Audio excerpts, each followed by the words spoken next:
All right, mic check. I have a mic. I have a mic. Keith. We forgot Keith's mic. I'm turning off the TV. Oh. Is it still on? Yeah. And the PlayStation turned off, so I figured I'd better go turn it off. All right. I'm going to push a few more buttons over here. I got it? Yeah. Important things to do over here. Look, science stuff. I hope you're adding a reverb effect. Hang on, I got to put this in here. Well, I guarantee I'll have the right volume. All right. Did somebody not? I think we're ready. I had it up as far as I could, as I knew how in Audacity. It was your template. It should have worked. Just be careful what you say about knowing what you're doing at the beginning of a podcast before you turn in a podcast with uneven audio. Hey, the recording was fine. The recording was fine. It was the editing process. All right. Now we're ready. Here we go. Traveling the Vortex.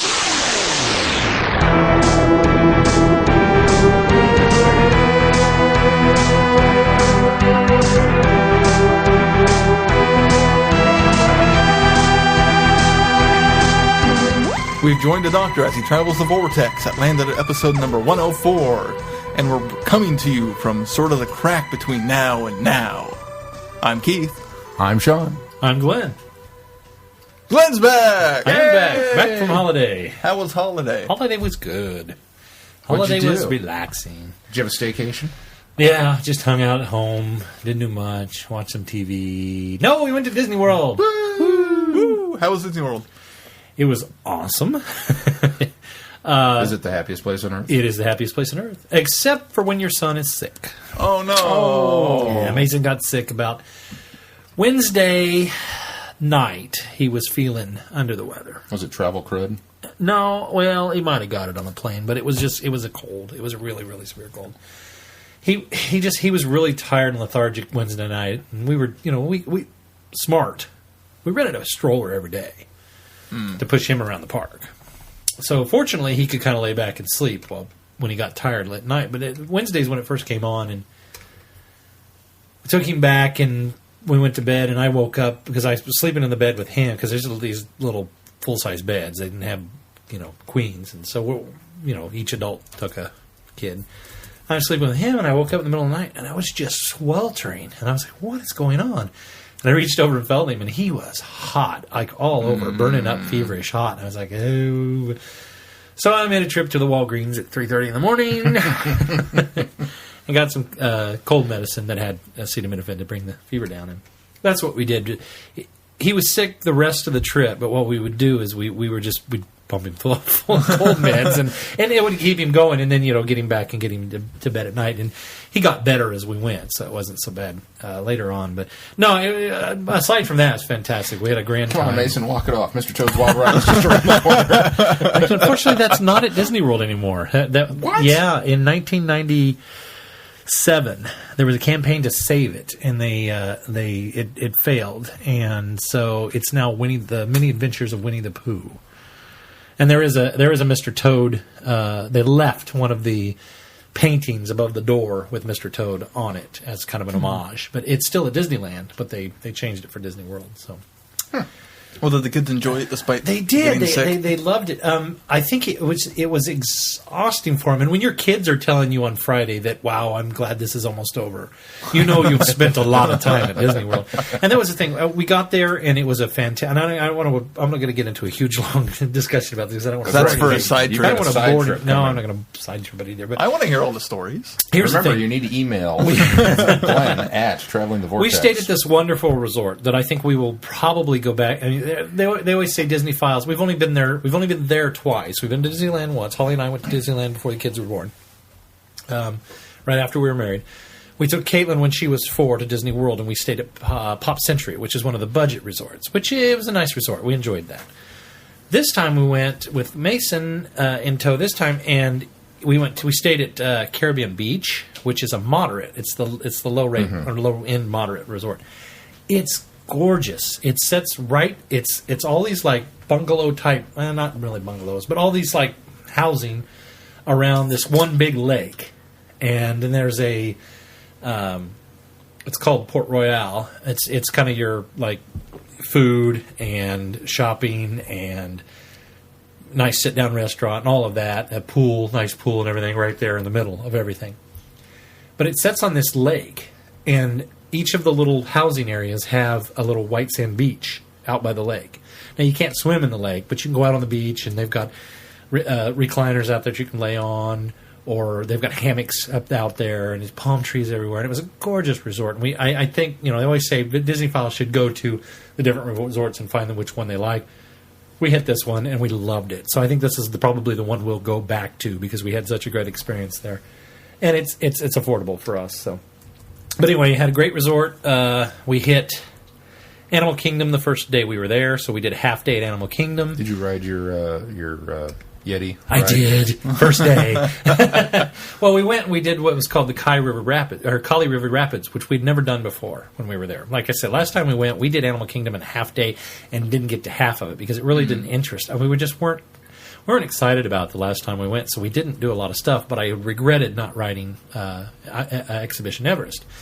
So we did the Kali River Rapids, which we didn't do before because we thought Caitlin was too small. We did it this time because it's a Fury in the Nile, but like on crack. it's a big Fury in the Nile, and it's got 10 seats as opposed to the it's a big one. 6. I think you're right. It is 6. Yeah.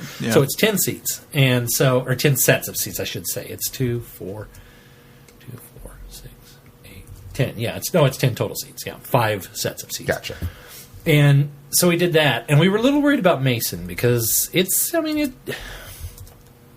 intense ride. I mean, it's rapids, round tub type boat. And we got done with that, and the kids absolutely loved it, both of them. So we rode it again, just right away. And then we walked around. We did some other stuff, and the kids wanted to go to the Dino Land USA, which is a little tiny dino-themed area. And so we went over there, and there's this place that Caitlin went to when she was little that was called the Boneyard, and it's really just a play area. You just run and climb, and there's ropes and bridges and all this stuff. So Holly said, well, I'll take the kids over there if you want to go ride Exhibition Everest. And I said, oh, yes, I do. So I ran back and rode Exhibition Everest, which was incredible. And it was really intense at night because it was dark by that time. And we did that and had a lot of fun. Went back to that's right, because your half day was in the afternoon. We did a half day. Was it? We traveled all morning. We left. We actually stayed in Kansas City Friday night. Right. Did a park and fly. So we parked at the hotel, so we wouldn't have to pay parking at the hotel. Smart move. They shuttled us over. We flew into Orlando. We went right to the park, got checked, or to the resort, got checked in, and headed right to the park. So we were off and running. And next day, we spent most of the day at Magic Kingdom. And that night we went and ate at Epcot. So we had dinner reservations at Epcot. So we were only at Epcot for a couple hours. But that was what we had planned. Full day, nearly a full day at Magic Kingdom. And then we went to Epcot for dinner and fireworks. And then we were done. And her dinner was a sit-down dinner. And they had princesses. It was a character dinner. So the princesses all came around to the table. So we had Ariel and Milan. And I'm curious, how was Ariel able to walk? It's Ariel with legs, not Ariel with fins. Okay. So yeah. Boo. Yeah. She should have to waddle with her feet together. And it's this nice to the table. Norwegian style restaurant called Akershus, and it's really classy. I mean, we've got like an appetizer buffet, and then you have a nice entree dinner and a real fancy dessert. It's like it was actually family style, so they brought out like 5 desserts on a plate, real fancy desserts, nice. And everybody, got to eat from the plate. So that was really cool. Kids took pictures with all the princesses, and then the next day was our Universal Day. So we went over and did Islands of Adventure, which is the Harry Potter, which is totally underwhelming. Underwhelming? Yeah, I went there, and it's cool. You walk in, and you really feel like you're in Hogsmeade. I mean, it's just, you walk in, and it's like, wow, this is great, It's so busy there. The entire rest of the park, that's where everybody was back there at that, because that's what everybody goes to see. It was wall-to-wall people. You couldn't walk anywhere. The shops were cool. The Post was cool. The Owlery, the Ollivander's wand shop, really neat. The problem is there's so many people there that you can't enjoy it. Not to mention there's only 3 rides back there, one of which is the Hippogriff, Flight of the Hippogriff. Which is a roller coaster Which is a thing. tiny roller coaster, which all of the kids could have rode. broke down the entire time I rode there. The other one is the Dueling Dragons, which is a really intense upside-down roller coaster. Now, you know me. I like roller coasters, but I don't like really super intense roller coasters. I'm not like you. You would have loved it. It was incredible. I mean, it looked incredible. But I didn't want to wait in line to do that. And then the other cool thing is the Hogwarts castle. You walk through it, and you see the castle through the queue. Now, here's the other problem with this is, if it had been a little busier in that ride, we could have taken our time and walked through and really looked at all of the stuff. And they've got some really cool effects where they've got Dumbledore standing up, in his office, and you actually see him. And it's a video projection, but it looks like it's 3D, and him up there standing there talking to you. Is it new Dumbledore or old Dumbledore? It's new Dumbledore. Okay. Yeah. Michael Gambon. Yeah, it's Michael Gambon. And then they've got the 3 kids that do the same thing from a balcony in Gryffindor's common room. And so there's neat things like that, but then I got to the ride, and I'm almost embarrassed to say, but this is the only time this happened the entire trip. I was too large for the restraints for the seat. They couldn't get it latched down on me, and I should have checked outside, because all of the rides at Universal have a get in here and make sure you can fit. You're either too small or too big, and I unfortunately was too big, so I couldn't get it to actually ride the ride, but got to walk through and see all the cool castle stuff, which everybody got to do that as well, because you can walk up to the end.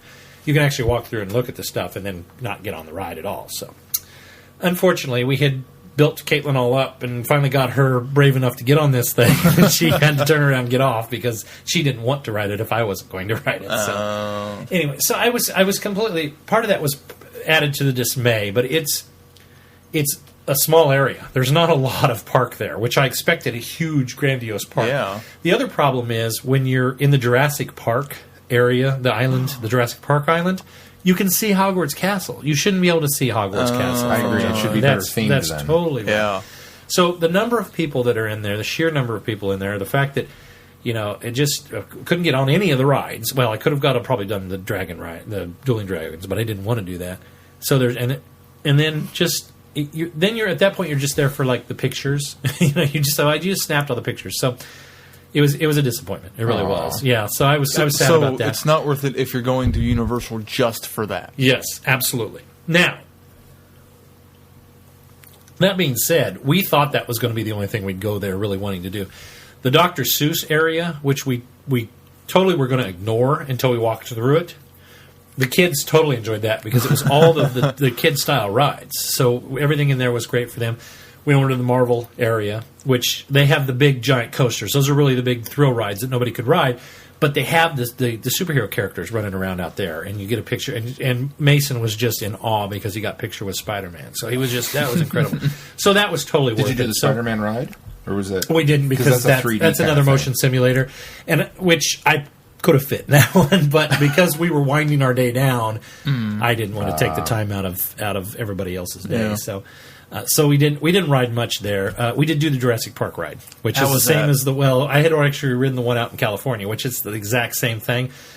But we took Mason on the rides, going, okay, it's not so bad. He doesn't like hills. We rode Splash Mountain at Magic Kingdom on Saturday or Sunday, and he was a little intimidated by that and didn't want to ride that again. Well, this is another flume ride, so we get on this thing. Kind of disappointed it's not an Explorer ride. Yeah, I'm a little, which I had hoped, since the California one was one way, that this was a different way, but it was the same. But anyway, you ride through and you see the animatronic dinosaurs through the whole thing, and then of course, you go off course and you find out that the raptors have broken out. You see them and they're jumping out at you, and of course Mason was okay with that. He's holding on to me real tight. And then I'm preparing him, saying, okay, there's going to be a hill up here. There's going to be a hill up here. It's not too bad. And then, of course, T-Rex is coming at you. And when you drop down the hill, and I had him up here, and I didn't realize because he was far enough away from the restraint that his little legs went whoop, and he started to go under, down onto the floor. So I had to reach down and grab him and pull him back up. And, of course, he's bawling at this point. Because that just, not only was the dinosaurs all intense and scary, but then he almost, the floor he thought he was flying out of the ride. Yeah, he thought he was falling out of the ride. So he's bawling and crying, and we get out, and I walk him through the gift shop, because you exit through the gift shop everywhere you go. Of course. And he goes over, and he's still crying, but he picks up this little dinosaur toy on a stick, the ones that you squeeze here, and the head goes chomp, chomp, chomp at the top. And he's holding on to it, and I said, "Do you want that?" He says, "Yes." And I said, "Okay, we'll buy it for you." And of course, then Caitlin's standing right there, and you can't say, "Well, I'm buying something for your brother, but not for you." So I said, "Do you want one of those?" And she goes, "Yeah, sure." So she grabs one, too. We go pay for it. So we finished our day at Universal. So the next day, we did a half day. The next day was Hollywood Studios all day. Ooh. And so we did that, and I rode Tower of Terror, which the first time I'd ever got to ride Tower of Terror was this time, and loved it. And we did all the little things. We Wreck-It Ralph was over there, so we got pictures of Wreck-It Ralph and Vanellope, Fun Sweet, and Mickey, and we did the Star. Caitlin and I did Star Tours, and the kids did the Honey I Shrunk the Kids, and we ate at Melrose that day because we ate at Mama Melrose with reservations. You get tickets to Fantasmic, which Fantasmic is open, but if you get tickets, you get to show up 30 minutes early and get reserved seating in the center area. So that was really nice. So we did that, and we watched Fantasmic that night. How was the new Star Tours? It's awesome. I wish I could have rode it more times. We had totally ran out of time to do it. But I was talking to a guy in line. There's literally 100 different endings or 100 different scenarios you can get, because it's not all one. Wow, that's it's not impressive. like essentially it's 4 different adventures, but because they sew the film together in a digital such way that you either go to Indoor or you go to Kashyyyk or you go to this place. Oh, it's like the video game. But even going to those places, the things that happen are different because it's all digital now. So there's 100 different possibilities. You rode it 100 times. You might then suddenly start getting to see the same ride you were on eventually. Yeah, so I wanted to ride it over and over again just for that matter, just to see what I got. But it is incredible. And of course, they've integrated the 3D into it now, too. So it's fantastic, you know. So and Caitlin thoroughly enjoyed it. She everything she goes on, she's like, "What's this? What does this do? Am I going to? Do we go upside down? She's got all these like anxieties, and then she gets on a ride and she gets into it, and she gets off and she enjoys it. It's like, I really liked that. Let's do that again, type thing. I think that's most kids her age. Yeah. I was that way. Oh, I totally did that when I was her age as well. So we did that, and then we walked over and watched have you ever heard of the Osborne Festival of Lights? Apparently there was this family in Arkansas. Had thousands and thousands, like 500,000 lights they would decorate their home with.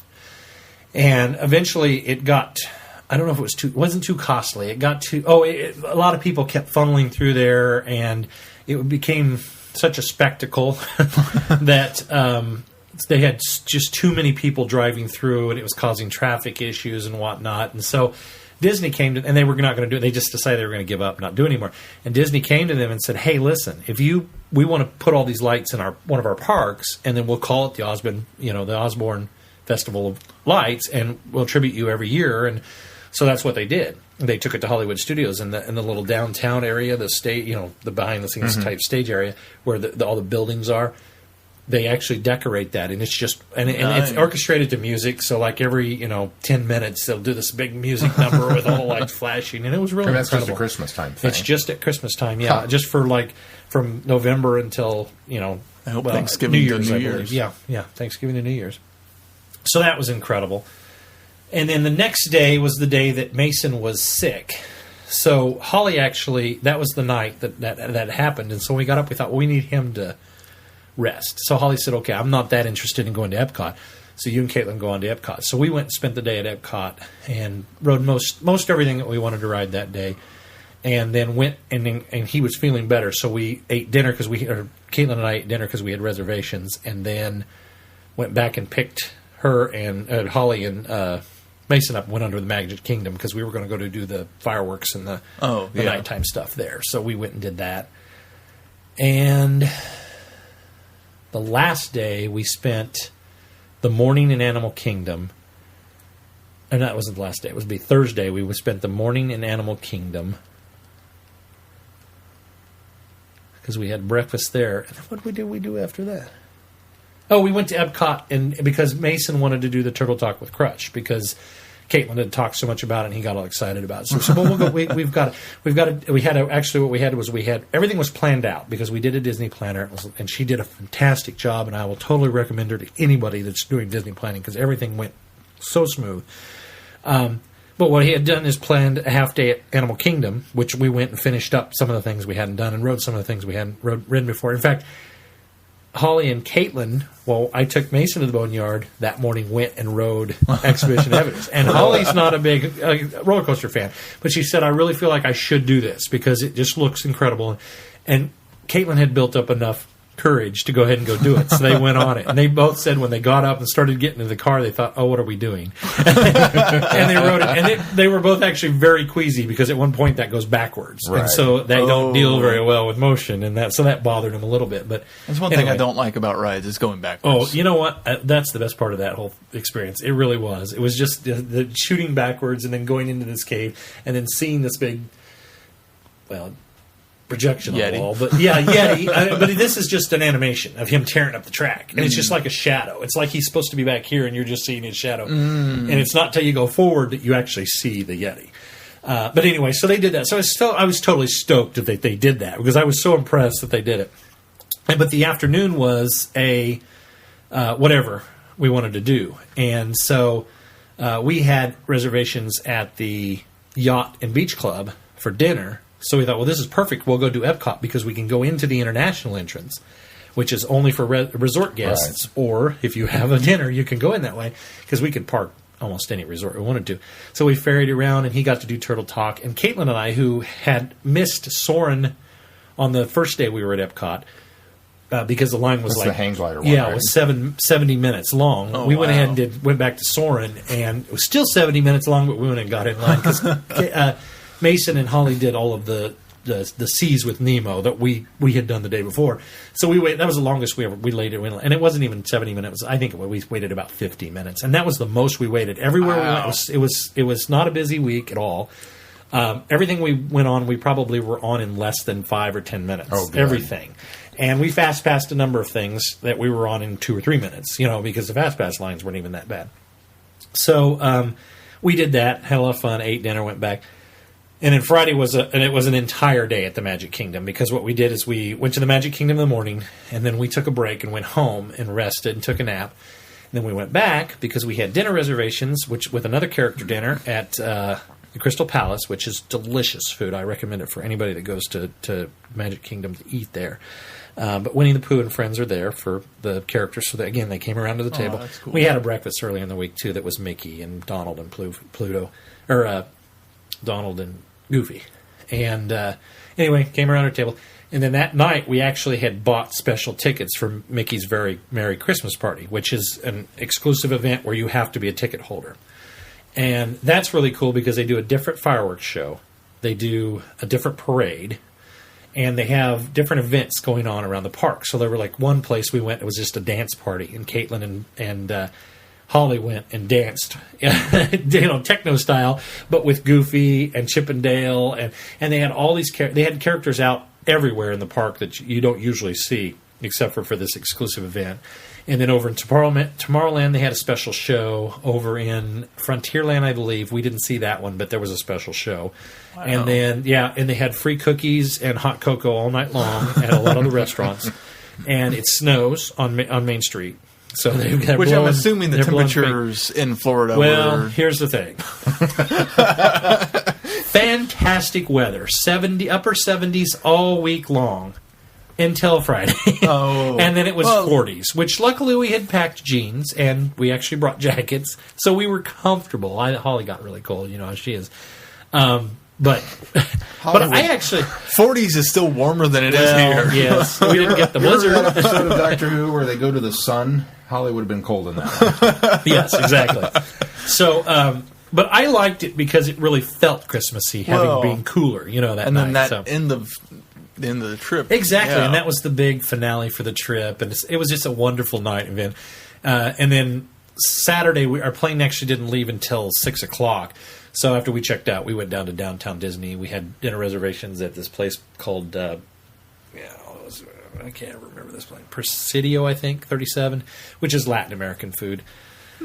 We ate there and shopped a little bit. Then we went to the airport, dropped our car off. And we actually went to the airport about 3 hours early, but that was because we wanted to make sure we were there and got in and everything because we knew it was a big travel weekend being the weekend before Christmas. Right. So anyway, I probably went to a lot more than I had intended, but I posted a few pictures on Facebook. I still haven't gone and put all of my pictures up that I took because the week we were gone, they always say don't post to Facebook and Twitter and things like that because you don't want people to know you're gone, especially friends of friends that are really friends of yours that might want to break into your house or something. So anyway, so I didn't post a lot, but you find yourself waiting here or there for something, and I'll post this. So there's a few things up there that I posted during the week, but I didn't get real.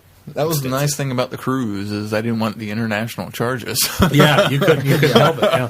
Well, that's why my cruise photos still aren't up.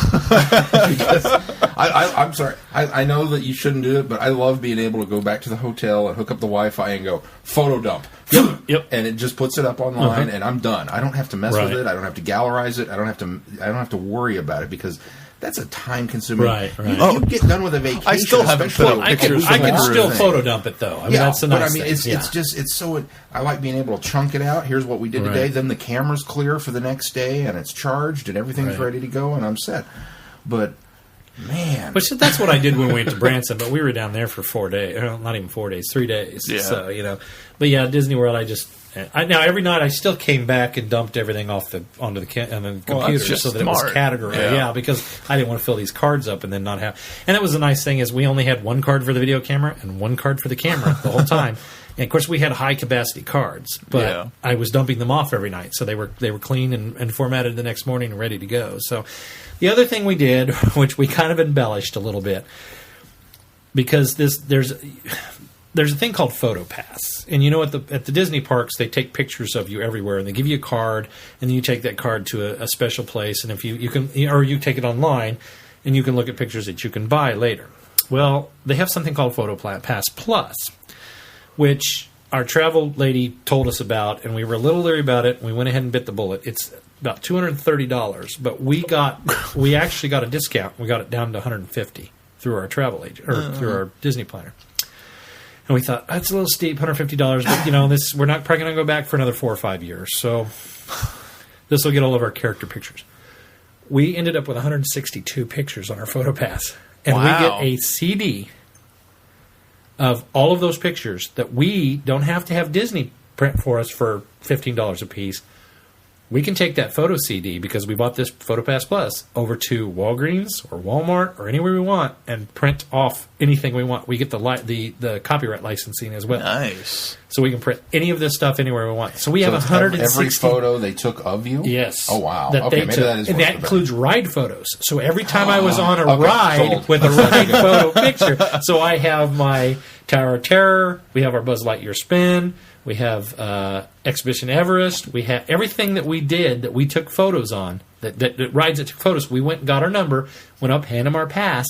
They put it on our card, and then we go to our website. There it is, and it'll be on our CD when we get our CD. We have to order the CD, but it'll all be there. So nice. Yeah. Okay. And actually, the ride photos, they sent me extra content. So what they did is I could download my ride photos if I wanted. I have some of those actually on my computer, which I'll put up when we put our pictures up, but.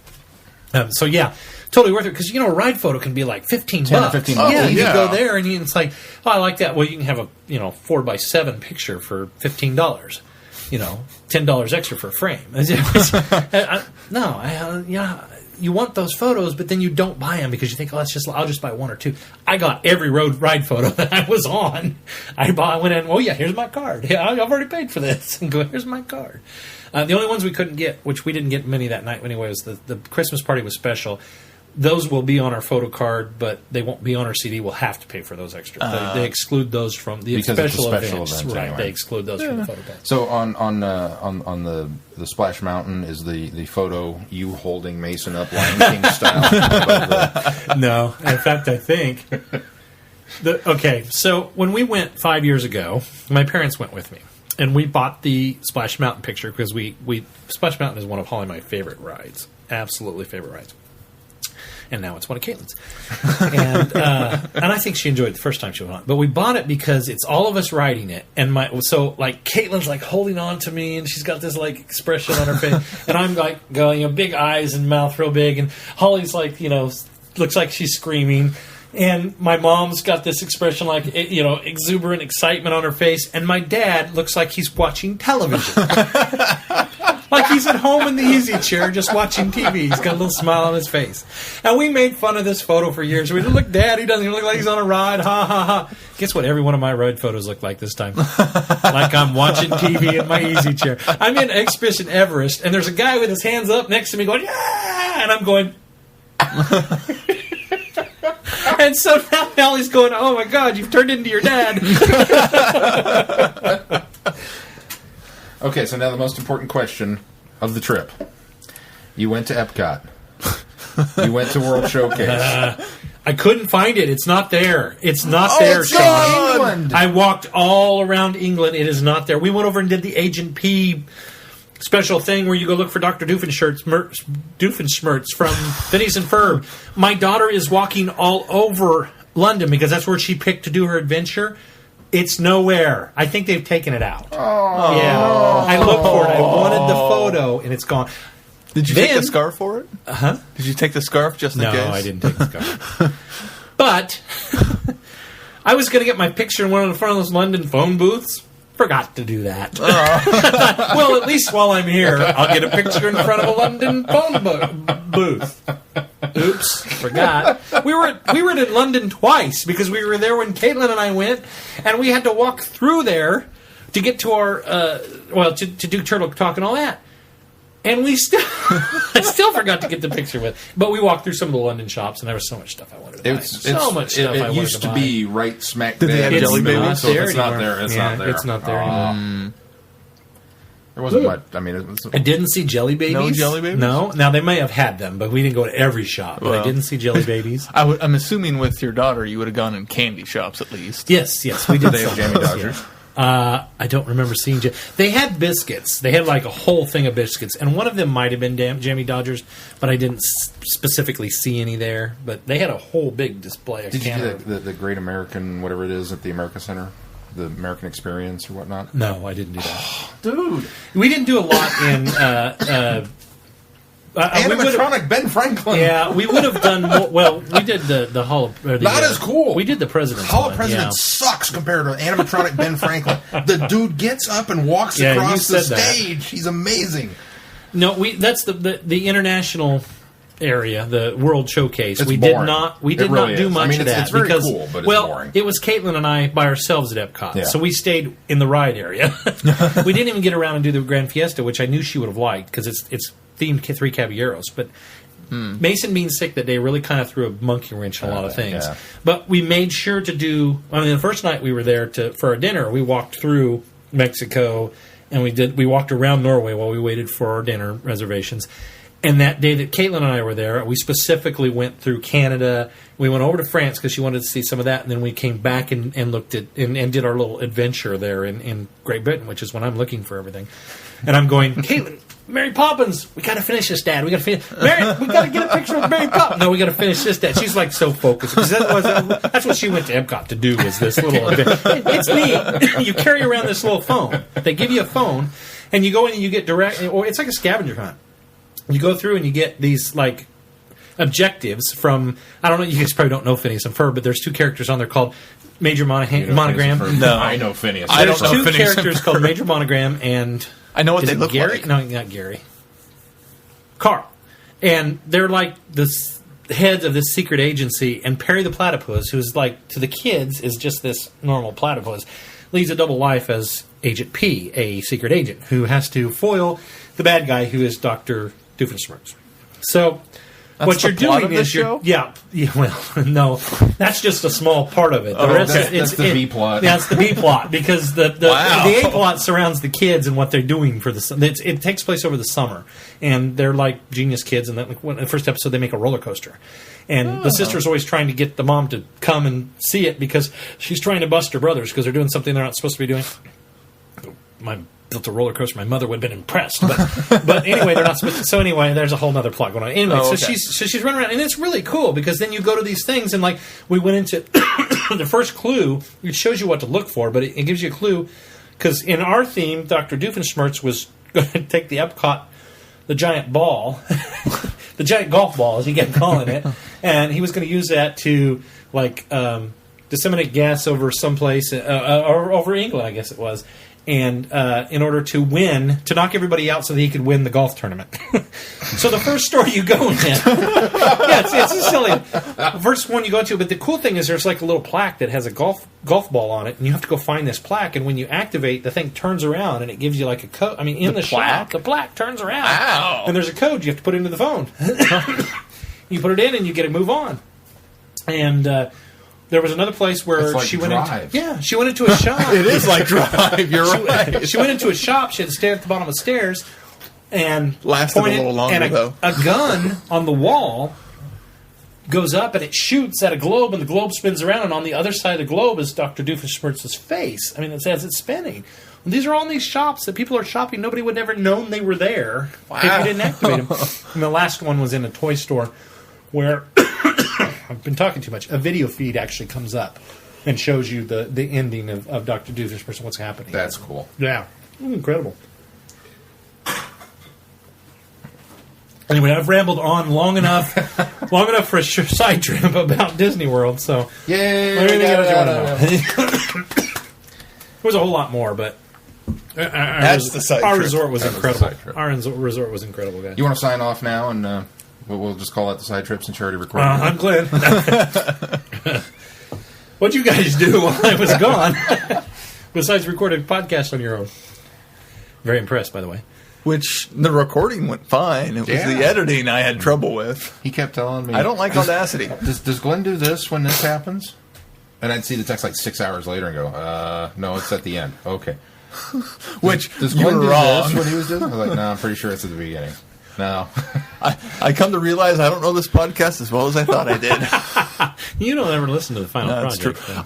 I have an FM transmitter now, so now I probably will start listening. You'll start listening to our podcast. Yeah. Well, good. Somebody else can check for audio errors. Because I just post it and hope that it's okay. I listen to it every week. You're so misogynistic. Well, yeah. See, that's one of the reasons why I never listened. I listen to my parts and fast forward through you guys. I told you, I don't listen to any of this show unless I'm in it. So, Exactly. It's One of the few I've sad? listened to is the one I'm not in. that's true. You did. You came back and said, I listened to the show. You know what's really sad is I listened to it. I listened to all the opening. How did you do? What did you do? Blah blah blah. And then we start talking about who, and I'm like, okay, I'm done. Actually, I do. I skip through the reviews. Skip through the reviews. Yeah. We talked about Well, that. yeah. Well, it's one thing if you're there in the review. It's another thing just to hear Yeah. the witty banter. Yeah. Did I bring this full of up on a ourselves podcast now? before that nobody still has brought up, with the exception of one mention about a musical interlude, that one episode that I didn't realize until one after it was reference up. on Get Glue. Yeah, exactly. It was on Get Glue. It wasn't even on the show or feedback. Nobody ever told us that we had the music interlude in the middle of our show because I'd used an old template. And there was something else wrong with that show, too. Oh, there was a beep right in the middle, like we'd bleeped something out, but there was no bad word there. It's because it was an old template I'd used, and I forgot to delete a line. And so our old show ending was on there, right in the middle, and nobody said a word. And I thought, oh, maybe people aren't listening anymore. Or they're just used to these sort of things. Yeah, well, that's probably more likely. You know what we should do? We should break right now for a musical interlude. Here's your cue, Glenn. But tell about the serendipity of your listening. Oh, okay. So this Monday, I decided, well, I need to listen to this show. And so I started, See how badly they I did. start listening, and listen to you this guys, train wreck. Damage am I going to you have guys time to do when the I come cold home? open, and as you're doing the cold open, I'm flipping through some pages of news that's going on, and I just as soon as the Odd Couple theme comes up, I see the obit for Jack Klugman at the exact same time that Jack Klugman died this week? Yes, Yeah. on Monday. On Monday. And so the Odd Couple music is playing. It was like a soundtrack for my life. The Odd Couple music comes up in my iPod, and I'm looking at Jack Klugman fan. I go, oh, how sad. So I missed the irony in the fact that the music was for the fact that you guys were the Odd Couple. Which one of you was Felix and which one of you was Oscar? Considering my seat habits, I'm Felix. He's Oh. totally Felix. You had to ask that, really? That's With true. my OCD? Keith is totally Felix. Yeah, that's true. I got my grades. Oh, how'd How'd you you do? do? I didn't flunk French. Oh, Whoa! What'd you get? A D? I got a D. But you didn't flunk But I French? So didn't you flunk get to move on to French I too. did get to, yeah. Woo! Hey, at Now least you don't flunk that one. At least you don't have to take French 1 again. It's true. Yeah, I don't know if it was. I don't know if I actually scored through guesswork and divine intervention enough points on the final that I really earned it, or if because she knew some of the stuff that was going on and a move during finals week and the brother-in-law's house burning down and all the other stuff that maybe she kind of felt sorry for me. I'm not going to question it or complain. Well, either way. I'm really not. And I thought, well, after midnight of December 21st ticked over to midnight of December 22nd, and I went, oh, we're still here. I thought, oh, poor Sean's going to have to suffer through that grade now. That day sucked. You were really thinking, wow, this might be the last day on Earth. Well, I was hoping for it. There was like native rain dances or something I was trying to do in the backyard to actually bring it on. I did Mayan research to yes, let's end it. It was just one of those days where I woke up and, you burn the toast and then you drop something down the stairs and then this happens and then you're out of gas. And everything that could go wrong did go wrong. And man, by the end of the day, I was like, bring it.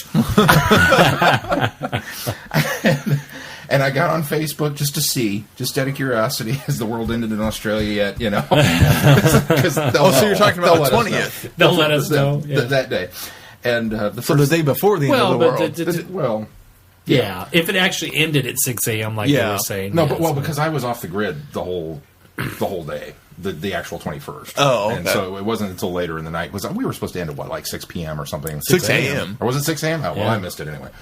So, but I got online, and the first thing I saw on Facebook was, I think it was you that had Hank Azaria's photo? No, I did not share any apocalypse memes. I saw enough of those. I'm not going to perpetuate Somebody this. I know, and I apologize, whoever it was. Somebody I know shared, it was a fan, or liked Hank Azaria, and his Facebook meme for that day was comic book guy, worst apocalypse ever. And I felt better. Kind of the end of that. And then I got the grades, so I was like, I didn't flunk. I kept seeing everybody posting, oh, the Mayans got it wrong. And I kept thinking, no, the Mayans got it right. They just turned the calendar back to the first day. That's the how wheel turned back. Yeah, that's how it worked. No, it didn't even turn up. It just turned double-sided. It hit the other side, and it's going to go for another whole full cycle. So, anyway, I did kind of enjoy some of the Doctor Who ones. The Doctor Who memes. Doctor Who ones were great.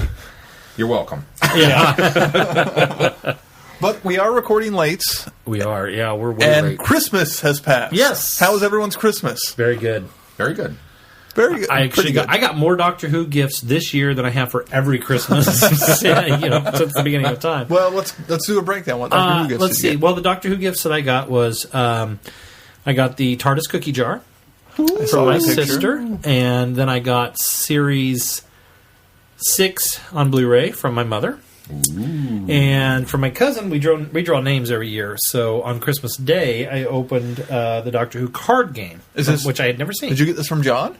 No, actually from my cousin Beth. Oh, okay. Which I was amazed. I was shocked and surprised.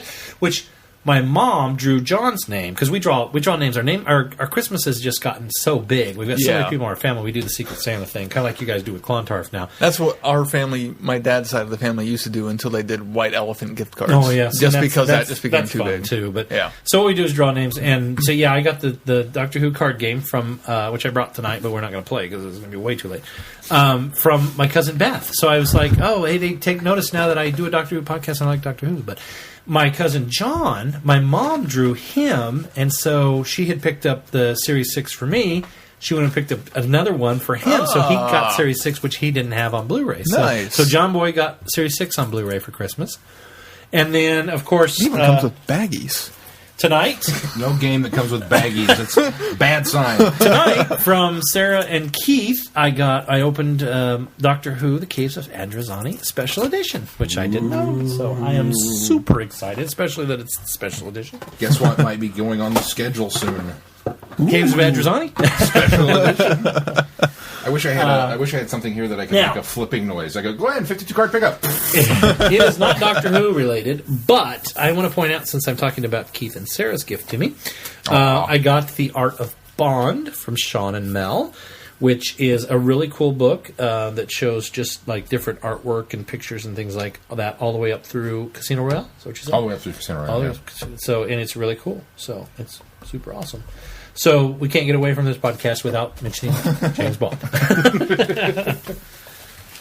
And then I got some other really cool things, some Best Buy gift cards and stuff like that. So there, I guess I can include that in Doctor Who, because that's likely what I'm going to What you're gonna spend it on. Yeah, is either that or Connect stuff. My daughter got Connect from Santa Claus. So we have, she got that and some Connect games. So she was totally excited. So we've been playing Connect at my house for the last 2 days. 2 days. Connect the Xbox or connects the... Connect for the golden Xbox. Connect Yeah, for the Xbox. actual. My son got a remote control car and a Spider-Man doll, which he thought was better than the Connect. So. Mission accomplished. Keith, what'd you get? One of my big gifts that I want to mention was a bookshelf.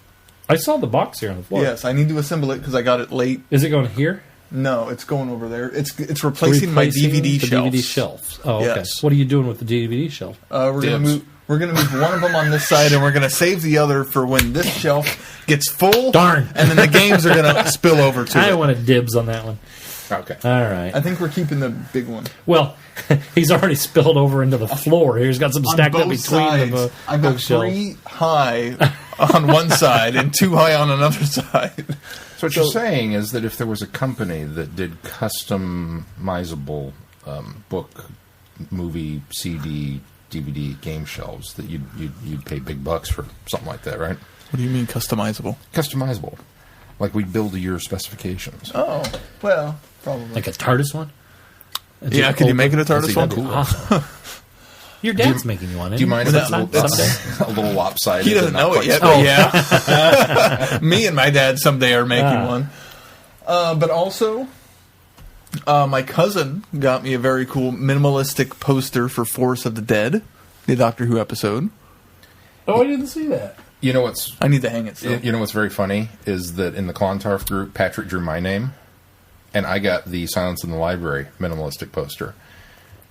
Okay, Not then Silence I in the can. Library. Then I can. Girl in the Fireplace. Girl in the Fireplace is the one Then that I can got. hurt both of your feelings, because I think minimalist poster art is the stupidest art in the world. I think some of it's cool. Some of it None I'm of not it's impressed cool. by. No, none of it's Oh, cool. I like None of it. it's I like it. impressive. No, it's dumb. It's like I was lazy, so I just did this. I mean, there's nothing to it. Look, oh, it's art. It's beautiful. It's good. Yes, okay. If you like minimalist paint, great, fine, fantastic. To me, it's lazy. I could do that.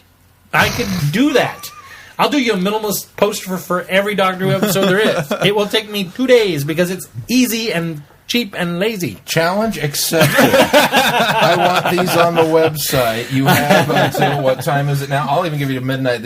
I'll give you 2 days from the end of the podcast tonight. It's lazy. It's I don't appreciate it.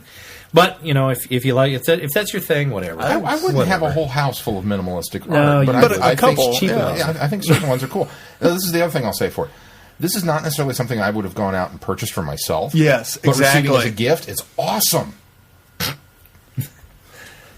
And I know what you get, you guys. And it's cheap and lazy.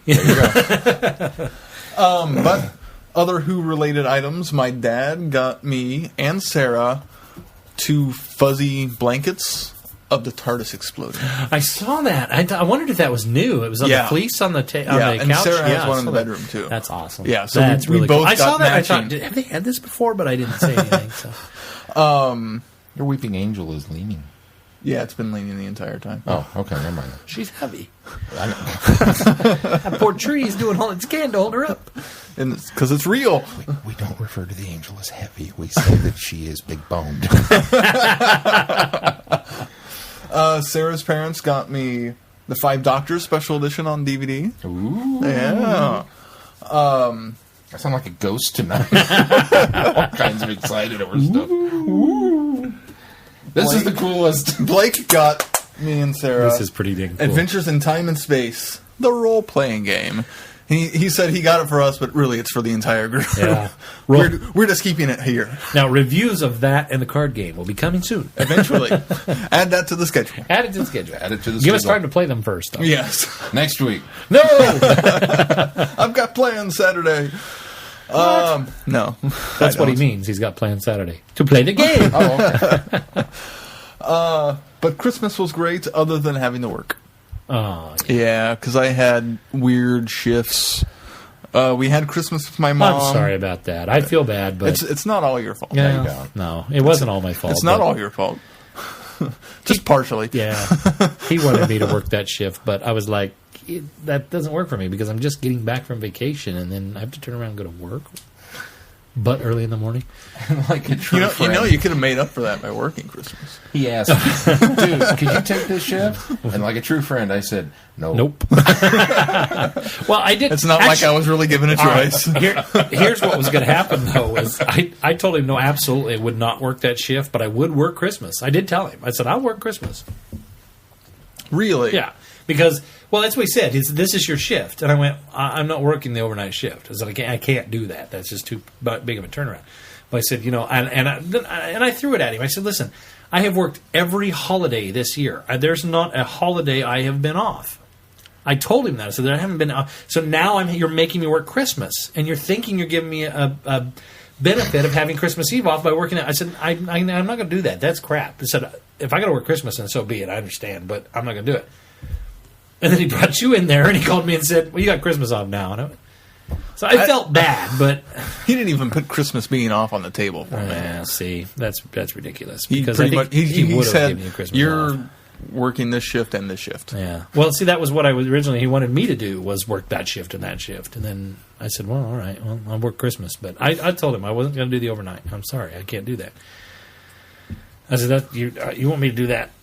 Well, another thing is my family's going to Wichita on Christmas Day. I said, so it doesn't do any good for me to have Christmas Eve off because, yeah, I'll get to spend time with Holly and Caitlin and Mason, but I would have gotten that Christmas morning and come in, Christmas night. I said, but my family's going to Wichita on Christmas, so I won't see my family if I work that day. So, But we did Christmas with my mom Sunday nights. I went to work, came back, napped, did Christmas with my dad, went back to bed, did Christmas with Sarah's parents, and then went to work. your sleep schedule was all kinds of Oh, screwed yeah. up. I was dragging by in the Christmas day. Oh, I'm sure.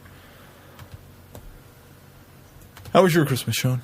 My Christmas was... You didn't work. I didn't work. I did work. I unpacked boxes. That can be work. I packed boxes. I moved boxes. I unpacked the boxes. And this was the most frustrating thing was getting to that point where, you move in all Mel stuff and we unpack the kitchen and there's 12 boxes of kitchenware and plates and dishes and pots and pans and glasses and you put it all away and you find spots for it. Because that's the thing.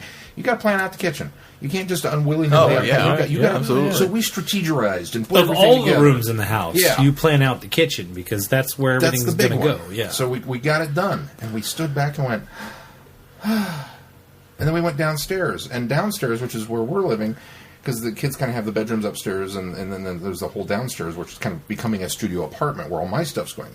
So we go downstairs after spending all day in the kitchen, and there's this mountain of boxes and furniture in the middle of the room. It's like, and now we get to do it again. So then the next day we got up and went to my place and packed up the kitchen and brought it all over and put it in the kitchen. And then it was like, we just did this. Now there's 12 more boxes in the kitchen. I mean, it was miserable. But we got to celebrate by being in a new place. So Yeah, that's yeah. kind of the big overriding sense of yay. And now you're having a big New Year's Eve get together. Hopefully we'll be ready for New Year's. What do you mean, hopefully? You already invited me I tonight. know. We're having it whether we're ready for it or not, but hopefully we'll be ready for it. Just ignore the boxes. Hey, we're having a big New Year's Eve get together. Yay, I'll be there. And then later he says, hopefully we'll be ready. What? I got to talk to Dave. I'm going to bring the poker table. We'll have poker going on upstairs. Ooh, We'll have nice. rock band going on downstairs. You're having Dave bring his poker table? You have a poker Why table? don't you have me bring mine? Mine actually is a poker table. Okay, bring your poker table. It's got legs and it sets up. You don't set it on anything. It's an actual table. Right? Okay. We brought it over to Patrick's at one All right, time. bring a poker table. That's what we played at Patrick's at one time. Okay, bring your poker table. And Will came and got it in his truck. Guess what? I have a truck now. Okay, bring the poker table. I have to bring it over early, though, because you guys won't want to wait on me until 11 o'clock to play That's poker. true. So. And then the landlord in the basement left a one of those bar. You have a landlord in your basement? Yeah, he's in the concrete. I go over and throw peanuts at him. You gonna fix the dishwasher today? No, he's actually. No, I been can't. really I'm in the concrete. He's actually been really great. Down in the basement, they left a it's a full size one of those bar basketball hoop shoot things. Cool. It's Oh, just nice. sitting there. So I'm gonna call him up and ask him, dude, can I like plug this in and play it? Wow. Because it's there. Yeah. Why not? Yeah. So we'll have that. You're telling me it's still yours? We're just Using borrowing it. it. Yeah. We're just using it. Yeah. I'm not gonna sell it. Well, and you know, you say, "Hey, I'm paying you rent," so you know, it's But we maybe I won't tell him. think of it I'll as just a use loan. it. Just use it. How would he know? yeah. He wouldn't. But, Unless you break it. we painted don't the break basement now. Yeah, that's true. Adam's going to be there. Maybe I should. But We're all having a joke that nobody's gonna get. you have to meet Adam someday. But Yeah, come on by. come Meet on Adam. by. Party in my house on New Year's. Apparently, we'll all be there at New Year's. But yeah, we painted and got the basement put together, and slowly. Oh, but he's surely already going to things be are- drinking, but I got by the time Oh I get man, there. I'm going to be Okay, sloshed fine. by the time you get there. It's my one. Which is funny because you don't drink. I don't You drink. just you don't drink. I don't drink at all. But then like there's the one day every year you drink, and that's like New Year's Eve. And I've only spent one New Year's Eve with you, and it was like 15 years ago, and you didn't drink. and that I didn't night. drink then. Really, last year he didn't drink that much I either. didn't. I heard you were pretty silly though, for the little that you drank. Well, I was silly anyway. I'm always silly. He doesn't need alcohol I don't to be need alcohol. silly. Yeah, I heard he got like tipsy silly. I might have. You weren't I heard you weren't sloshed. You weren't No, like no. falling over everybody No. and Well, here's the puking thing. and passing I out. honest- But you. We're I going heard into you- an I heard adult you were area of the pretty conversation at the moment. I honestly don't think I've ever been, other than my my bachelor party. Oh yeah, you were. No, I do remember. I did. Okay, that was the one. That's time. the one time in my One life that I time. think I've been to that And apparently extent. I missed out on the We fun went on back that to your one, house too. and played Halo. and that was the funniest night I've ever had in my life. Because he was playing apparently Halo. better. He was better. Because here's what happened: we used to hang out with two guys. It was four of us. There was two and two, And they cheated. and they were always on a team together. And Sean and I were always on a team together. And I'm not going to say Sean's bad at Halo, but he was nowhere near these other guys. And I'm not that great. I'm a little better. I'm a little better than Sean, but I'm not that great. It wasn't a matter that we were bad. It just was a matter of They were better. All of the talent was on that team. They were advantage players. They would find every advantage and take it. And so we were always beat up on us for Halo. So, but we're just resilient. We were always on the same team together. It was just Sean and I were a team. We were the Washington Nationals. We were. to their whole We were. Every great blue moon we pull one out and go. That's "Woo, right. we're Yeah, awesome." we won that one. But So we go basically, you were back the Chiefs. after a night of debauchery for his bachelor party. That's all I'll say. We went back to his place and we got on and we said, "Well, hey, this will be fun to play Halo." And we were all 3 sheets to the wind. And we sat down there and we started playing, and Sean's mopping the floor with everybody. And he shot me a couple times, but we were winning, so I didn't care. And he was dominating, and it was hilarious. He was making comments, and he was trash talking, and it was the funnest night of Halo I'd ever played in my life. And Sean was just mopping the floor, and I'm so proud of that night. Just awesome. Part of me wonders if how much of that was they were. No, Don't tell him that. no. Here's Don't tell him that. here's the thing. Sean was good. Was it good That's because just, he was drunk? Just tell him or that. Good No. because he was good regardless. It doesn't matter why. He was still good. Here's the deal. I remember. Don't ruin it. I remember this part of it. You just don't want to ruin it. I remember as the night went on, they got angrier. They were getting pissed. They were sobering up Yes, too because they were getting yes. angry. But they still, Because they get all serious. I mean, they were like, "What? You can't believe?" We were kicking their butt. They couldn't touch me. Nope. It was awesome. I wish I were there for that part of It it. was awesome. I had gone home. He by that stabbed me a point. couple of times with a sword, but it was still worth it. Oh, sorry. Oh, sorry. Was that the night that I got a twofer because I killed one of them and then followed through and got you on? Yes, because I was chasing them, and I was cutting across the bridge, and I came through. We did one of those Battlestar Galactica moves where it was like, no, and then I swooped in from the other direction, and I got both of them. He stabs the first guy, and I'm going, yay! And just 2 seconds later, oh, man! Oh, that was you behind him. Sorry. Sorry, knife-wielding maniac on the loose. Oh, anyway. But, so New Year's, everybody come to my house. All right. You heard it here. I'll put directions on the website. And wait for my Christmas photos to go any up of so you our- know when I'm not home.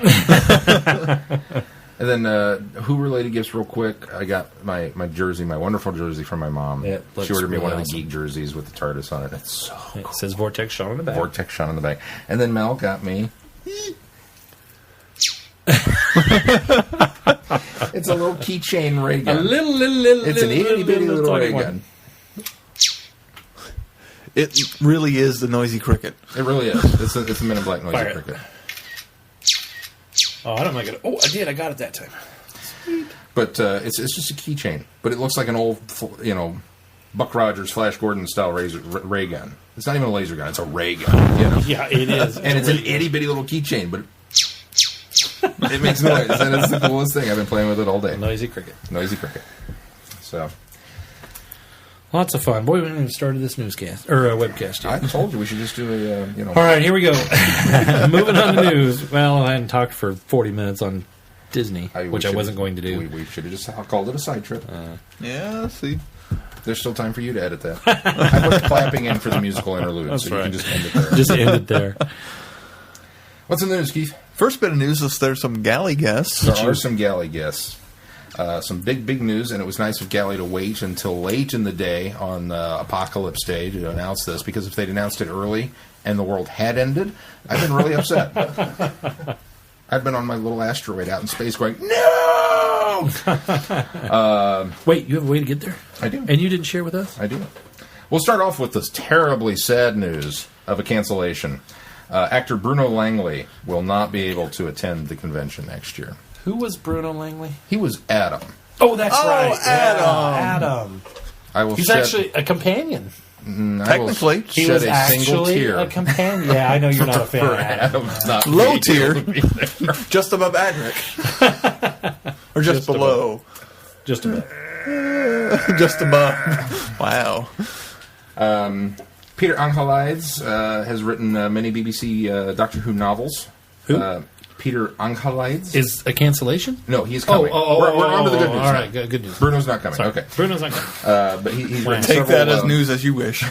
He's written several Doctor Who novels, as well as audio scripts for the Sarah Jane Smith Mirror Signal Maneuver, The Four Doctors, and Farrell's Folly. So he's coming, which is going to be good. Sarah Douglas, non-Who guest, but is going to be there. Daphne Ashbrook is, of course, coming back again. Yay! And the big news, Freema. You're not going to say her last name, right? Because you don't. Agiman. Nope.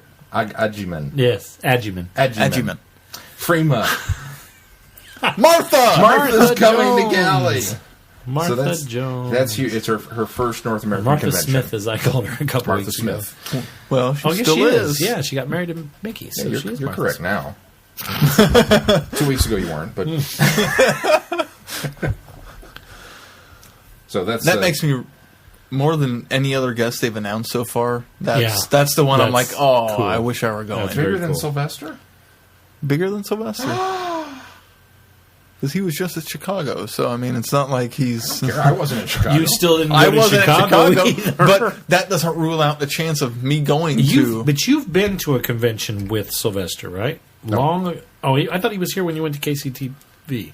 Or No, KC nobody apparently was at KCPT. PT.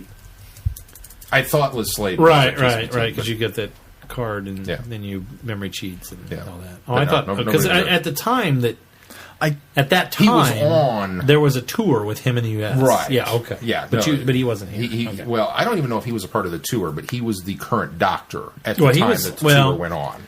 Oh, okay. Because make sense? Well, yes, but at the time they were playing Colin Baker here, he was touring as the Doctor. As the upcoming... because it already started there. It had started... Well, right. Actually, it hadn't even started there. We had caught really? up. Yeah. Okay. We had caught up eventually. I think it was the late 80s, or mid-80s, I guess it was. And, yeah, he was actually touring before. Because a lot of people were going, who is this guy? And because, there wasn't even any indication that he was the Doctor. And then suddenly he's on this tour, and everybody's going, then they're saying, this is the new Doctor. And everybody's going, oh, what? Dude, Radagast the Brown. How can you not be excited? Well, I kind Radagast of the Brown. at this point, I kind of expect him to be at Timegate next year. Where's Timegate? Atlanta. Could be. They got Colin. They had Colin last They year. have Colin this year. Or this year. Why do we care about Timegate? We're not going to... It's an upcoming. I might go. In Atlanta? Why might you go? Why not? Okay, we're going to get convention reports from Keith in Atlanta. All right. When is that? Well, I'm thinking 2014. Oh, that's what he's going to... Oh, because Colin's going to be there in 2013. Yeah. I got you. It's kind of the pattern I'm seeing. That hasn't already happened yet. It's May 24th and 26th from Timegate in 2014 there, Keith. Hey, they've got Colin Spall also. Who's Colin Spall? He was... I was going to IMDb somebody. No. He was in Classic Who and New Who in the Cybermen reboot. I think he's going to be at Galley, I think. Or he was at Chicago TARDIS, one of the two. He was in the reboot? Or the Cybermen reboot. Age of he Shield. He was the henchman for... I believe so. Cyber, what's his Minions! name? What's his name? I prefer that to Henchman. What was the Cybus guy? The Cyber... Mr. Lumic was Lumic, yeah. He was Lumic. Yeah. But No, he was actually Lumic? I thought he was the guy that was, rounding the Oh, wait, bullseye. the Harry Potter guy? Yeah. Is that his name? Barty Spall? Crouch. What's his name? Real name. Give it to me again. Colin Spall. I think that's the henchman. That's He was Lent in Revelation of the Doctors and Mr. Crane in Rise of the Cybermen. Mr. Crane. Yeah, wasn't that the henchman? Yeah, Like the guy that was rounding up the guys? That's the first officer. Yeah. The XO. The guy who was out there rounding up homeless people and would call in on his little earbuds. He was in Resurrection of the Doctors? No, that's what you said. Revelation of the Doctor. Oh, okay. The Daleks. Yeah, you almost said that. I almost said that. He's in one of the Dalek No, horror ones. was he in Revelation of the Doctor? No, he's in Revelation of the Doctor. You said Resurrection. Oh, I'm sorry. That's why I was like, no. I'm going to write a new story called Romance of the Daleks. Romance. It's going to be an 8th Doctor story so we can keep the trend going. What else is going on? Is that all the Galley guests, Sean? That's all you the saved Galley the best guests. for last, so. I did save the best. Well, Next. You know who I want now? Are you listening, Galley? Mm-hmm. Benton. Bring me Benton. Yeah. Well, he's been at Galley several times. I know, but I want him this year. Yeah. They had Yates last year, so it makes sense. I feel bad that I didn't go talk to Yates, but I've I haven't heard- seen any of... I have heard that Really? John Levine So far, Benton's still Is- favored over Yates. quite a character. He's really kind of. Oh, Ooh, he would I don't be want to say awesome. he's full of himself, but he's very. He really enjoyed his time on Doctor Who, and he has many stories to share with you about it. Is what I've heard. So I'm sure he's a great guy. I've no doubt in my mind. I mean, If I had Sci-Fi Channel, I would watch the Christmas Day Marathon of K9 because John Leeson does the voice. No, John Levine. John Levine? Oh, I think it's Leeson. That's Ben. Oh, Ben. John Levine. Okay. Yes, I've heard Benson he's does the very voice of K9? good. No. I'm so confused. Who's on first? Third base. Next, what else we got going Well, on? I ruined that. The Royal Mail has confirmed that they will release a set of stamps in March to commemorate Doctor Who's 50th anniversary. What was the facepalm for? Stamps. Stamps? What's wrong with stamps? Have you seen these stamps? I haven't seen They this. look cool. They Show are Sean the really stamps. cool.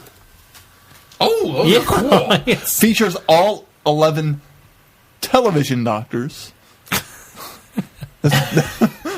Doctor Who News says television Yeah, doctors. yeah. You do have to... You Well, do it have to doesn't. say that Yes, now. it doesn't have. No Shaka. Well, yeah, and it doesn't have It's cool Peter how Cushing they've got the because he's. faces superimposed over the opens for the new ones. Oh, we can't talk about this.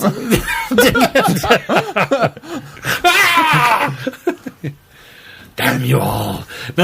All television doctors will be represented on first class stamps with their image surrounded by See, the title here's sequence the and thing. associated logo. Like You all think of they'll these, ever go back to all that? of these, like I don't know. You ever think like the new Doctor will get his face back in the credit sequence? Wonderful. I don't think they ever will. Nah, it probably wouldn't ever happen. Everybody knows we've watched this and we can't talk about it yet. Sean's stupid schedule. Your stupid late recording. And his stupid That late wasn't recording. my fault. Your stupid vacation. Monday was your fault. No, Monday We knew wasn't in my advance, but Monday was your fault. You didn't want to record Monday because you were going to Wichita. Well, yeah, but I told you that like 2 weeks ago. Yeah, so we no, already I'm had planned saying I out knew to in do advance. Tuesday. We already planned out to do Tuesday. Your vacation. Somebody was tired. Actually, I was. We all were tired. Well, yeah, he had to work late. He was You tired. were I threw in tired. with it. I had a you're the sinus one that headache. proposed. It was bad. Oh, you said. Okay, I Yeah. propose. You're the one that said I have to be up at 6 in the morning. We're all at fault. What's next on the news? The stamps look awesome. Very cool. I hope I can get them because it is the Royal Mail, so it's not like you can like conventionally get them through our post office. And there's a collection of adversaries. Will Did they you see that? Will they mail Yeah. them? Oh, didn't see that. Will they mail them? Probably. And I think you'll have to buy them through a third party, but they'll mail them to you. Yeah. Hopefully not cancel them because I don't want them canceled. including TARDIS, which is smaller. Ooh, well, there's only like 4 or Well, 5 yeah, but still, adversaries. And they're there's all new. adversaries. They're all new They're all adversaries. new. No, well, new designs. Keith, they're all new. There are new designs for 2 of them. The Cybermen and the Dalek are new series Cybermen. Yeah. Well, yeah, They're new. They're all new. And that's why I say new designs. Actually, that's old series design, but well, No, yeah, well, there's a new gold. series design, but There's a it's gold. still- yeah. it's Classic. the tall ears. It's a new series. What's next on the list? That's Toadstool. It's a really rough drawing of him, but Did you draw that? yeah, it's my little cartoon character I made up. That's fairly awesome. When When will we see Toadstool? I actually used to do a comic strip for my 8th grade newspaper with him. Are you kidding me? No, I'm not kidding you at all. Our 8th grade newspaper, that was my contribution, was You are a breakdancing cartoonist. you know, How did I not know this? I did a cartoon for your Quantum issue of your Quantum. You did? The crashed space shuttle and the 2 aliens, and he says the one says to the other one, "They tell me it's a weather balloon." It was a Roswell joke. Oh yeah. Don't you remember that? I don't think we published You that. commissioned me. No, I didn't end up. It didn't. 'Cause You were working on that episode the or new that issue, issue. and And it it never wound up never coming out. Came to fruition. I still have all those. I have 2 of them because you gave me some. I'll have to go back and see if I can find your comic now because I found it in a box. I have a whole thing of this whole magazine I used Yeah, to do. Sean. Actually, we were doing. Yeah, well, Sean was doing fanzine before podcasts even existed. Wow, It was a sci-fi fanzine, but they It's- sold it at Gatekeeper. It's scary how much. That's of impressive. It's Yeah. scary how much of that has come to fruition now. I was so on top of it. I'm eating the chocolate pie. I noticed. We see that. What's Anybody our else last want bit of some? news? Yeah, what's I our have last more bit? news. You have wait, more news. There's no TV Guide.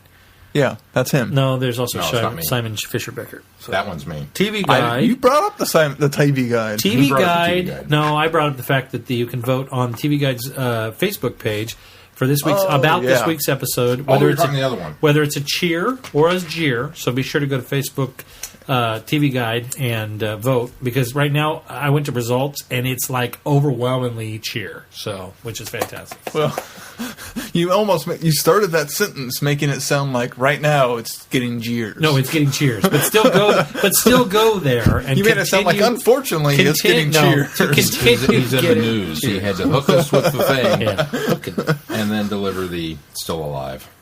Yeah.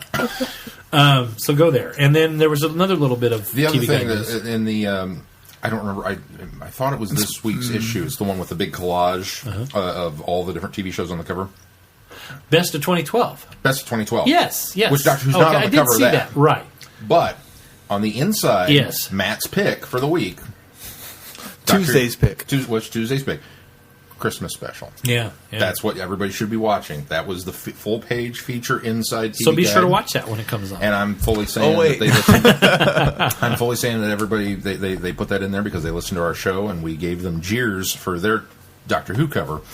So they're kind of And I'm they're being trying like- to. They're trying to. trying to placate us. There it is. There it is. I still say there's nothing else on Christmas Day. Nothing else Hush. new. you know what the kids Quit are doing? It's still poo-pooing it. great now. Quit poo-pooing it. Now they Don't tell are Sean recognizing that he wasn't good at Halo, and don't tell us that the only reason Doctor Who got voted is because or got picked is because it's on. No, I believe Matt is a fan of Who. Oh, okay. So From what I've seen from the TV Guide website. And I played Matt's some... a fan. some We're not some- talking about Matt Smith. No, not Matt Smith. Yeah, we're Matt talking Roush. about Matt. Or Matt Hodges. Matt with TV Guide, yes. Matt with TV Guide. And I played some Halo 4 multiplayer, and I've come to the realization that I was never good at Halo. So, the other piece of business news, not really business news, but if you haven't been to our Facebook page, News Business, please go to our Facebook page. Or you can go to his page directly. Yeah. Friend of the show, Simon Fisher Becker, posted a fun little video wishing everybody Merry Christmas and kind of revealing some of his projects for the upcoming year. And he was kind enough to allow us to repost it on the Vortex site, so you can see it there. And I won't spoil anything. So go check it out. All right. And like our page while you're there. And while you're there, hover over the like button and make sure to get the what is it called? Get notifications. Get notifications checked so that when we post things like Simon Fisher Becker, you'll get a notification of it. After the first of the year, Facebook has changed their policy. Basically, what they're doing, we talked about this before, but just as a recap, what they're doing is they're asking people that have fan pages, because they are now an IPO, public traded IPO. They are asking people that the groups that have fan pages to pay them so that you will continue to get our notifications in your newsfeed. However, the way around this, because we are a not-for-profit or a non-profit webcast, and we do this strictly out of the kindness of our heart. We'd really and like joy to be for doing a for-profit podcast. But we are not. Visit the Amazon store. That would be a not-for-profit. We would no longer be a non-profit. We'd be a not-for-profit. But anyway, because all of those proceeds would still go back into the show. However,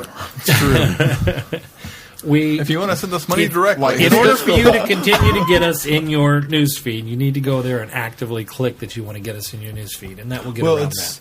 For notifications, right? Yes. No, it's get notifications. There's get notifications, and there's also show and newsfeed. So you can like a page. Show and newsfeed is going away, though. It is. Yeah, that's the part that's being eliminated. I don't want notifications on it. I just want it in my feed. Well, get notifications anything we post will end up in the newsfeed. Now, get notifications is still going to put us in your news feed, as long as you have your notifications. I still going don't to your want a news notification. Feed. Well, it didn't untick us an email. If you've got no notifications by this, or this, you'll be okay. So don't worry about it. We're not going to clutter. Not so much us. I'm talking about other. Yeah, your email box. Oh, I totally am going to clutter. I've turned off any email notification from Facebook. So you want to get that's the notifications you're talking about? No. I thought Facebook notifications. You'll get Facebook notifications that we've posted. Yes. I don't want other sites giving me Facebook notifications. Then don't go click their notifications. But I still want them in my feed. But don't poo-poo us. But I still want them in my feed. I know, but Facebook has to make money somehow. Who's on first? Third base. Feedback. Right. Feedback. I can't snap my fingers because I got chocolate pie on them. Jazz hands. That was pathetic. All right. First up is Brenda. I'd like to see you sing the feedback song with a face full of chocolate pie. She writes in... If you'd share, Not you, Brenda. There's another piece somewhere. It's right here. You can have the last piece. No, I don't want it. I just wanted to make fun of you for hogging this chocolate. You ate it out of the pie pan? I'm not going to dirty one of his dish. Yeah. I'm okay with that. Yeah, you might have touched it. I don't. No, I don't. I don't like. You don't like chocolate pie. You're not gonna tempt me with that. Pie. You know I don't like chocolate pie. Brenda writes in, Dear Vortex Gang, I hope you all had a great holiday thus far. What is her tag? What is her? Yeah, you didn't read the thing. Subject line? Subject line. Happy Christmas to all. I had scrolled down a little bit. And to all, pie. I hope you all had a great holiday thus far. May the fun continue for a few more days. Woo! At least until Friday when we watch Christmas Invasion. I have been living the life of a professional musician throughout December, which means I haven't stopped moving or singing since Thanksgiving. I had planned to send some feedback for the book reports, but totally lost track of time and forgot when you were doing that episode. Oops. I posted it on the website. It's all right, Brenda. Life gets in the way. By an Angel was the first Who book that I read when I launched into the literary part of the Whoniverse. As I mentioned a couple months ago, I had read a number of Star Trek books when they first emerged, and many of them were written by leading science fiction authors in the early days. I'd hoped for similar writing with the Doctor Who books, and was a bit disappointed at the simplistic writing styles. However, when Keith reviewed the book and reminded me of the fun plot points, I remembered that I really did enjoy the story, even if it did feel like it was penned by a high school student. I'm going to say this. I've started it. I finished another book in the meantime that had to go back to the library, but I've started it, and, well, because I sat for 5 hours in the blood donation center this morning, I got a good chunk of it done. And I just... Plasma, not blood. And sorry, I'm a plasmavore with my straw, and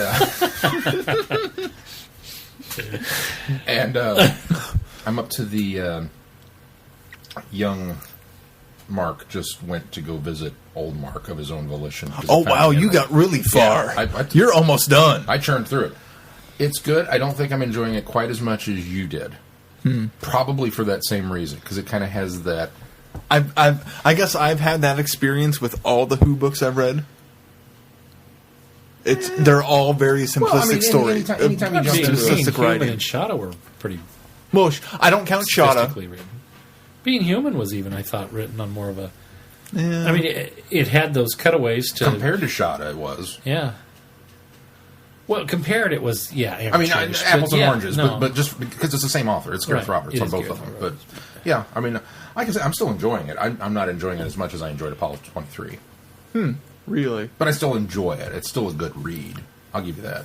I think the problem with it is that it's so much of a I don't want to say carbon copy, but it's so much of a Blink template. It is very much Blink's template. We've got the Weeping Angels, and we've got this thing that has to happen, and we've got advice from the future on how to make it happen, and the Doctor only shows up occasionally to kind of spur things on. And it's really the romance between Mark and Rebecca. It's Blink for the 10th Doctor, or 11th Doctor. In a way, a little bit. It's higher more than stakes. That. It's more than that. It is Wait till more you than get to that. my review.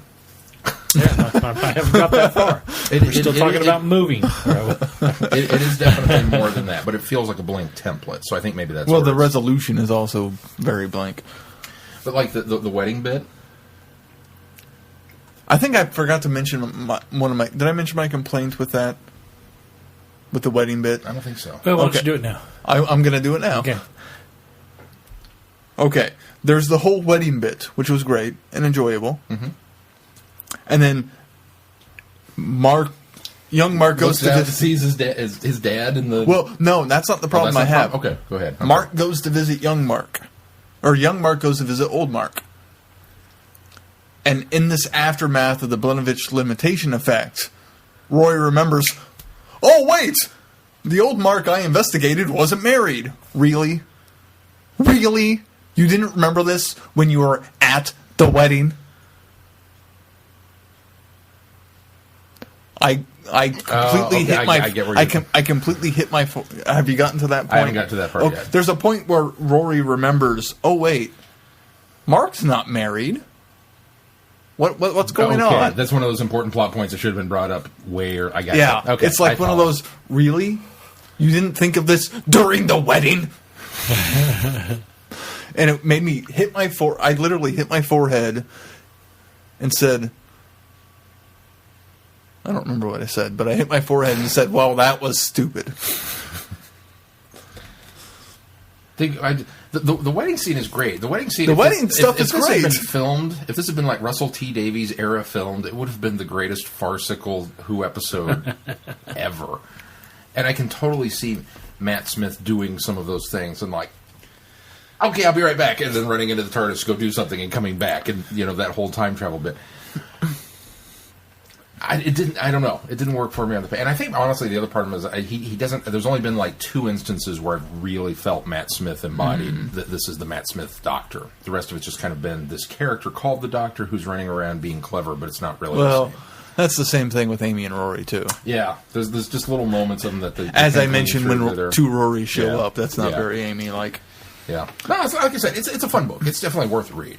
I'm enjoying it so far, but I'm sorry. Go ahead. She continues with, I'm about halfway through Apollo 23 now, and enjoyed Sean's review as well. Fortunately,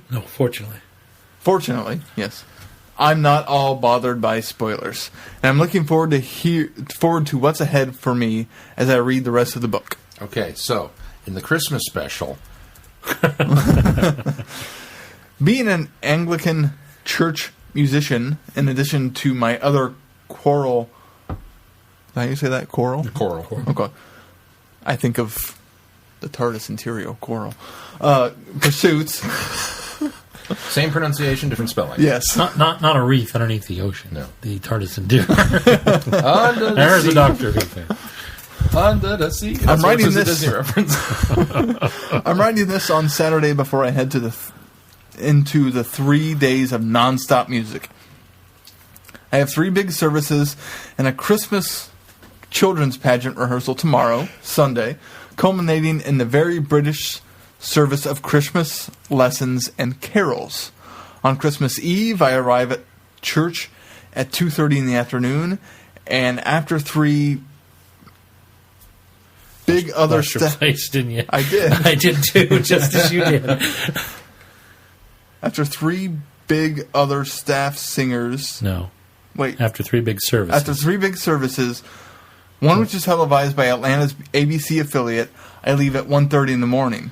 Then I'm back in the next morning with 3 other staff singers at 9 a.m. to practice for the 10 a.m. Christmas Day service. Wow. Lots of singing to be sure. That's a busy day. I'm going to be impressed if you still have a voice. Thankfully, I'm finally recovered from the bronchitis and sinus That'll infections help, yes. that That will plagued me help. for weeks.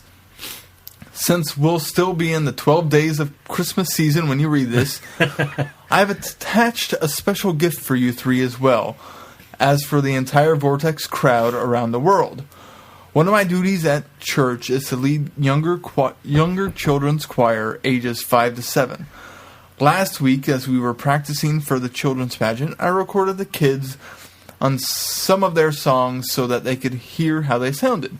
The attached file is one of their favorite songs, Once in a Royal David Cities. While this hymn may not be familiar to our American crowd, our British friends will recognize it as a beloved Christmas hymn. Some of the younger kids were restless when we recorded it because it was the end of our rehearsal, so you'll hear them rustling about and getting their coats. Nevertheless, their sweet voices will hopefully make you smile. I note that these children are the same ages as the little angels who lost their lives in Newtown, Connecticut over a week ago. I had no agendas or profound comments other than to say that I hope everyone finds a special place of peace and love this holiday season. Happy Christmas to everyone, Brenda in Atlanta. And here's that piece of music now.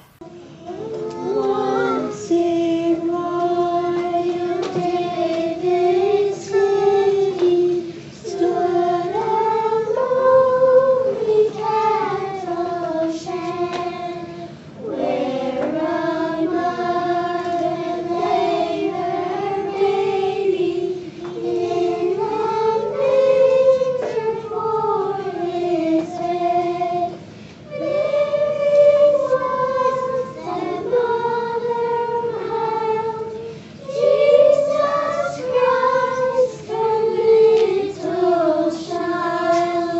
That was very cute, Brenda. Yeah, thank you, Brenda. Thank you, Brenda.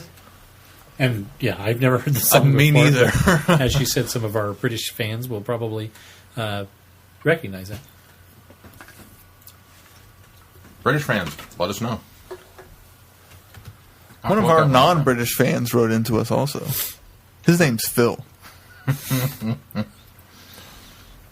Odd Duck Phil to you. Yes. Phil writes in, comment question. You there, what day is it? Then I haven't missed it. Sorry for the long incommunicado hoopikins, but due to computer problems, I am way behind again. How far behind?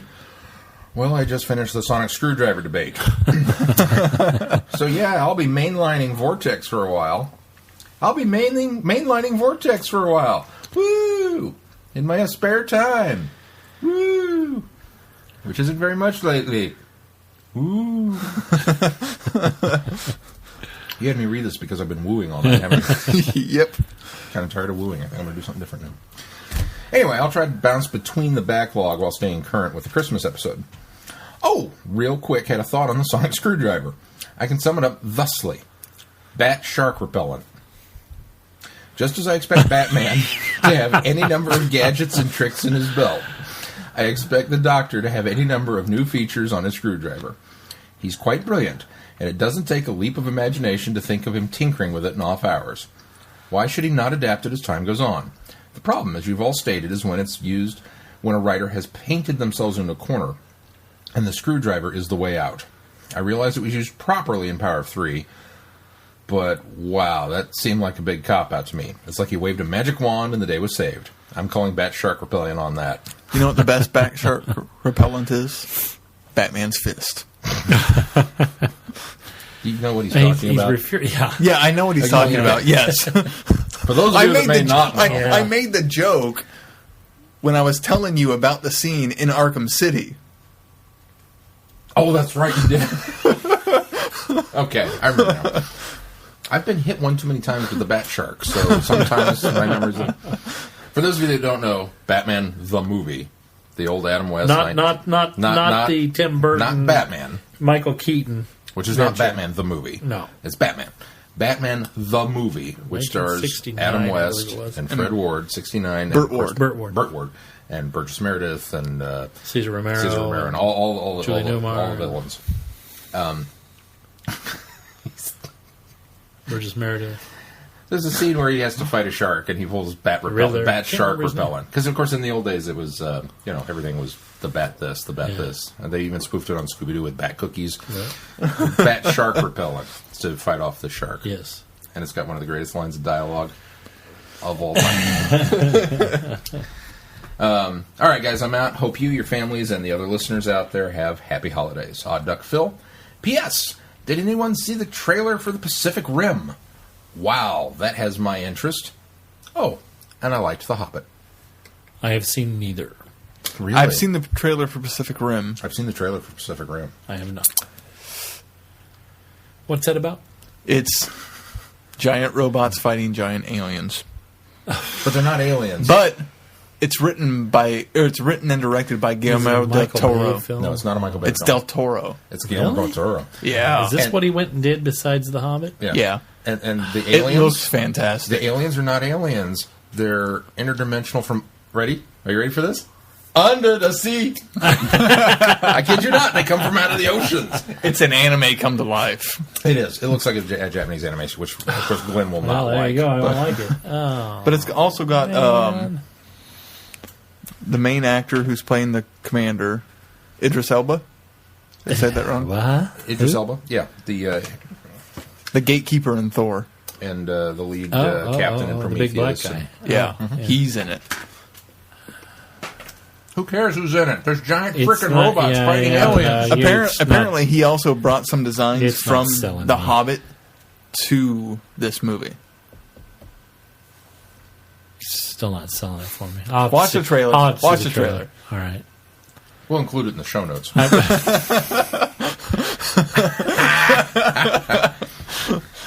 And here's an illegal link to watch The Hobbit. I recorded this on my cell phone. 3 hours. Not endorse this. I'll Hope just you don't put mind. Pirate Bay. No, you can't say that. We're not supposed to know where that stuff comes from. Thank you, Phil. Thank you, Phil. Next up is Holly. Holly writes, The Time Monster. Hey, guys. First off, I wanted to wish everyone in the Traveling the Vortex family a very Merry Christmas and a Happy New Year. Glenn, hope that your trip to Florida was great fun and fun was had by all. It was, indeed. The book review episode was great. I'm going to have to go back and reread Apollo 23 and Touched by an Angel again. All of the scenes and points that Keith and Sean brought up were spot on. Got my ebook of Devil in the Smoke. Haven't read it yet. Saving it to read before The Snowman airs on Tuesday night. But then again, I may get it read a little sooner than that. You know what's interesting, Keith? We've gotten several pieces of feedback that say the comments you guys made were great. And we've got bags and bags and bags of mail that say, Glenn, you're wrong. Singing cowboys are not cool. Cyborg aliens in the West are cool. Yeah. Holly goes on to say, on to the main topic of discussion, The Master. I really enjoyed The Time Monster. The interplay between the Doctor and Master was great. I love the Doctor's "So we meet again, your plan is foiled again" line in the last episode of the story. This TARDIS within a TARDIS was neat. It was nice to see Benton in the brig in this episode. The look on the brig's face after Benton is no longer a baby is priceless. When Captain Jack... Oh, where's Captain Jack with the retcon to smooth things over? The scenes with Kronos and the Doctor and him asking her to let him deal with the Master had me shaking my head a little, but that's the Doctor, making sure that everyone gets treated fairly. I'll wrap this up here. Looking forward to hearing your thoughts on this story and the archive on the Master. Holly from Wisconsin. Thank you, Holly. Thank you always, Holly. And I'll take your word for it that the reviews were good. We'll get to them later. Yes, eventually I'll get there. Chrissy writes in next, and she says, "From Joe's Boots and Baby Benton, a very happy Christmas to all. Dear Vortex boys, well, I feel dumb. I completely forgot that I actually have read Touched by an Angel, among other Matt Smith-era Doctor Who books, and could have sent in a review of it, but I do remember it being pretty good compared to some of the other Doctor Who novels I've read, and so I'll just say I agree with everything Keith said about it. It's very well written. It's a very well written story. If anyone out there wants to read a new Who novel, this is a good choice. In my defense, I've been reading so many books for work that it's hard for me to keep track of the things I read for fun. I'm a reviewer for the Beehive books, Book Awards. Beehive Book Awards, which are the yearly book awards for the Children's Literature Association of Utah. We've been a crunch trying to get the list whittled down for the best for next year's nominees. It's tons of fun reading the newest books for kids and teens, but I don't get to read as much fun stuff for myself. Also, I wanted to put in another plug for John Carter since it was brought up last week. It is a fantastic movie, and it's a crying shame we didn't get that it didn't get to do its deserved when it was in theaters. It's worth everyone's time and certainly worth owning, even though there will most likely be no sequels. The novels are great as well, so add those to your reading list. Reviews! The Time Monster. I love this story. It felt like two stories in one, the first 4 episodes being a pretty standard Pertwee-era unit story. But then the Doctor and Joe get to go back to ancient Atlantis and dip into some screwball timey-wimey stuff as well. That could have gone horribly awry in the storytelling, but it wasn't too bad. Also, there were some parts of the Atlantis sets that reminded me a lot of the Curse of Peladon, so I wondered if there was some of the set pieces had been reused for that story. It's also great that Doctor Who tackles some timey-wimey themes so early on in its history. We hear a lot about how New Who does more with the time travel aspect of this show, but as we're making our way through the classic series, I keep finding instances where they did some pretty extensive time travel plot lines. More than I thought there would be anyways. This was a super fun story, and I'm glad I own it I'm glad I own the DVD. Dust Breeding was a good enough Big Finish story, though my mind wandered through parts of it. I don't know if this was because I was doing other things while I was listening, or if those parts were genuinely boring. I do recall thinking that you guys had better get Keeper of Traken on the schedule soon, or some of this stuff isn't going to make sense to people. Read Keith. Who haven't seen that story yet. I know I keep bugging for that story. Eventually, I'm going to get it. Yes, you are. Can I... Let me comment to that, because in listening to this, I thought the same thing. I thought, oh, there's a Traken reference. Oh, there's a Traken. But there's only really 2.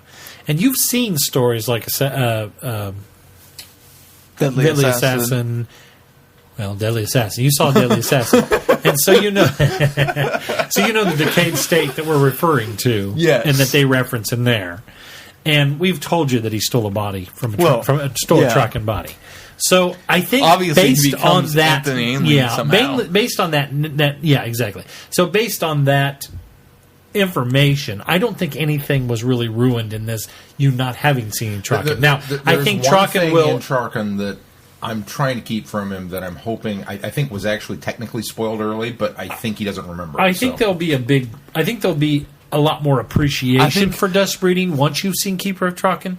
I think a lot will just click into place once I see the story. You know, yeah, maybe. I think you'll appreciate this one more. I don't think it ruined anything for you putting this in the schedule. I like to think that too. That's the danger of me doing the schedule going, I have not listened to it, I haven't heard it, I don't know what they reference. It's tough to schedule these, especially when we're dealing with new territory here. So, unfortunately, I should have... a red flag should have came up for me, but dust breeding is one of those ones that I heard listened to 2 or 3 years ago. And I, quite frankly, had to re-listen to it a couple of weeks ago because I couldn't remember most of the plot. So, the art gallery in the TARDIS is a really cool concept. Chrissy continues that the Doctor has stepped in. I'm sure people didn't think you were just bringing that up out of nowhere. Right before the famous paintings are about to be destroyed and save them for his own collections. It's the little things like that make the audio adventures a great medium for Doctor Who. There are things like extended TARDIS interiors that you really can't do on TV that you can elaborate in audio format. It seems like Big Finish does a lot of that, which is something I appreciate. I can't remember when you guys said you were recording, so in case this is the last feedback I send before Christmas, as I hope you all have a fantastic Christmas. Same for all my fellow listeners in Vortex Land. Best wishes for a great 2013 as well. Chrissy. It doesn't matter when we said we were recording. We'll get to it eventually. Thank you, Chrissy. And I know that you're reading the current books. So my little review, the book that I read that was I did a review on Girl Parts, which I posted on our website and on my blog as well. It's fantastic, and depending on the age of your readers, it's probably one that they would really enjoy. There are some adult subject materials in this book, but it's definitely for older teens. But it's probably 2 years. I think it was a 2010 copyright, so I don't know if it applies to your list now. Did she bring that up? Is that why you reviewed it? No. Oh, the book. I popped on there today and I saw that and I thought, what is it? Sci-fi? It is sci-fi. Oh, okay. I just thought, I didn't read the review. Okay. No, I just saw it on there. I kid you not. not. And I thought, did he just review softcore porn on our website? That's what it looked like. And I thought, the cover, this is odd. I mean, I was at the library. We claim to be. I mean, we call ourselves a family-friendly podcast, which we are. We are most of the time. But I don't behoove you for reading anything that's subjective to that. But it was just odd to see it on the website, and I thought, I guess maybe that's... I didn't have time to read the article. Part of it is the excitement of getting to read something for me, because I've been in class so I don't, I read textbooks. When it was on there, I thought, wow, he must have some free time now, finally. Either that or he really enjoyed this book. It was a little bit of both. My review tells the story, or basically a true story. I was in the library, and I was there doing something completely different. I don't remember what. I think I was looking for Who books for our reviews. And here's this girl smiling suggestively on the cover of this book called Girl Parts. And never judge a book by its cover. And I totally judged the book by its cover. That's how you started the review. I didn't get that far into it. That totally was what sold me on this. And I flipped it over, and it's about, android companions that when you try to get fresh with them, give off electric shocks. Hey, that's kind of a clever concept. I'm sold. I'm going to read this book. And it has kind of an Ender's Game feel to it in a way. It's got that same... which is interesting because it's totally a relationship book. It's about boys and girls and the troubles and communications and disassociation and that kind of stuff. But it just has that same kind of feel that I got from Ender's Game by Orson Scott Card when I read it, which is one of my favorite books of all time. And I blew through the book. It's a quick read, and I thoroughly enjoyed it. And the whole time that I'm reading this is when Chrissy's email came in, and I thought, this is one that she needs to be pimping in her library, because this is just a really great read. So that's why... All right, Chrissy, if you haven't read it, read it. That's why it's up on our website. To tangent real quickly again, did you see what? On Chrissy's blog, she reviewed the Rhyria Revelations series? Theft of Swords, Rise of Empire, and Heir of Navarone by Michael J. Sullivan. Michael J. Sullivan commented on her post. Terrific. Ooh, wow. Yeah. Go CJ. And that makes me want to go read these books because he's CJ, so that's plugged awesome. in. Yeah. And she enjoyed them immensely Wow. and hopes they get made into movies. All right, what's her website? It's cjsnotebook5.blogspot.com. Be sure and go there. She writes some really, really great stuff on there. All right, next. Our last bit of feedback comes from Michelle. Michelle writes, "Hey guys, watching the Christmas Day Doctor Who marathon on Space, and I thought I'd send in some feedback. I've already seen this year's Christmas special, but I'll hold off on feedback for that until next week. For now, I'll give my review of the 2 stories we're doing for the Master Archive. First, The Time Monster. I'd already seen this story once or twice before, and as I said at Friday Night Who when we watched the first half, it contradicts a previous Atlantis story in the Troughton area called The Underwater Menace. That said, it's still quite a good story, and I liked it. And according to Wiki, which I looked up today, it also contradicts... Well, there were 2. The Underwater Menace came first, obviously being Troughton. Right. And then the Daemons? The Daemons? Well, Demons? The What's the name of that Daemons is actually a Pertwee story. Which is a Pertwee story. That story. takes place after this. Oh, it takes place after this? Yeah. It's before the Sea Devils, which I think is after this. I thought it was now before. that I say that, maybe I thought Wiki had wrong. a place before. But Maybe that's right. Maybe that is right. Or maybe this one is sandwiched in the middle. Anyway, one of them contradicts Underwater Menace and then is further contradicted by the other. So we've got 3 stories, apparently, that deal with Atlantis that all have different endings. That's not true. The Daemons doesn't contradict it in that way. It contradicts it in another way. Okay. So the Atlantean part of this is contradicted by Underwater Menace, to my understanding, because I haven't seen the Underwater Menace either. But the Daemons part is... I don't know why we feel compelled to do that. The Demons part is... The Demons part... Because it's AE. No, it's not. Because that's not what you call that. You don't call it an AE. That's how it's spelled. No, it's like Aeon Flux. It's a specific character. It's a character is what it is. But anyway... That aside, it contradicts another piece within this story. Oh, okay. That is referenced in, or nearly referenced in that. I'm double checking because before this was the mutants. Before that was the Sea Devils. Okay, so it was before. You're right. The Daemons would have been right before the Sea Devils, and then followed by the mutants, and then followed by. So this is the 3rd of the Atlantean stories that has contradicting evidence in it. This would be the 2nd of Atlantean stories, and it contradicts something that is said in the Demons. Now, Michelle, correct me if I'm wrong, because I've seen the Demons. It was a long time ago, but the Demons doesn't refer to anything Atlantean. But there's something that's said in this that I recalled from the Demons. I'm not going to go into it, but that contradicts differently than the Atlantean information. Does that make sense? No, not at all. They're both contradictions. But of 2 different subjects. Does that make sense? So they both contradict Underwater Menace.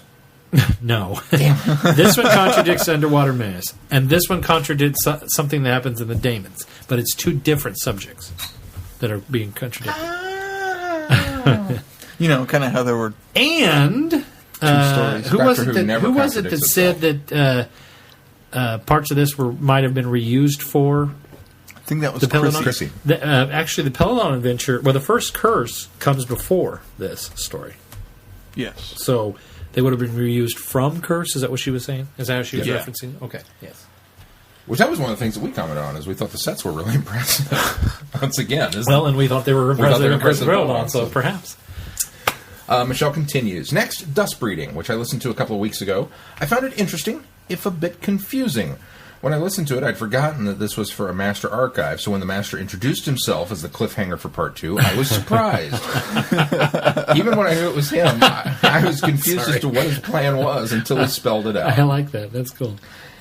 All in all, both good stories, and I look forward to your reviews. Michelle. P.S.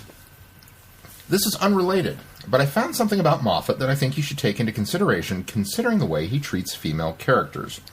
And she included a link. Now, have you guys read this? I've not read this. No. I have. We're Moffat fans. We've said that before, and in Moffat we trust, because I know there's a large contingency of Whovians out there that are not happy with the way he's running the show. They're not happy with the new direction that he's kind of taken things, and they're not happy. Among them, I know, are a large contingency of feminists that are very, very, very upset over the way that Amy and River are handled, because they're strong female characters that basically at the end of the day wind up boiling down to all I want to be is a wife or all I want to be is a mother. I mean, that's kind of what their essence has been boiled away to. This is and we'll post this link in the show notes.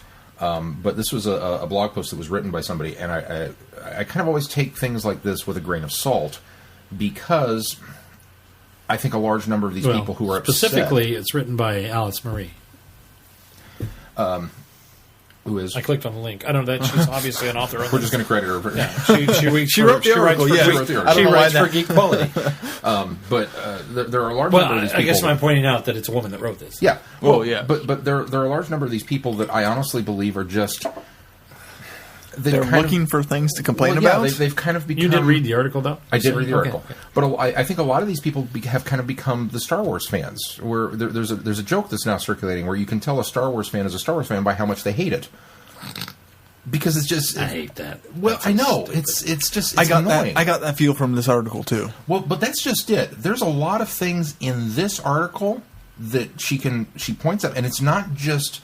So many of them that are out there are just venom spitting. Mm-hmm. This one, she goes back and she lays out her argument and says, this is what I think, and then she backs it up with support from Moffat episodes, specifically ones that were penned before he took over as showrunner. So she's dealing with RTD era stuff. She's dealing with Girl in the Fireplace and the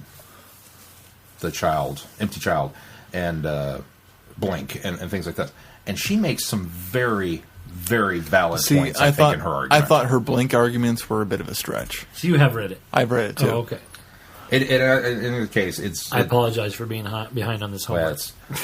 It wasn't homework, but it's got me thinking that this is probably an area that we should maybe dip into down the line on the scheduling.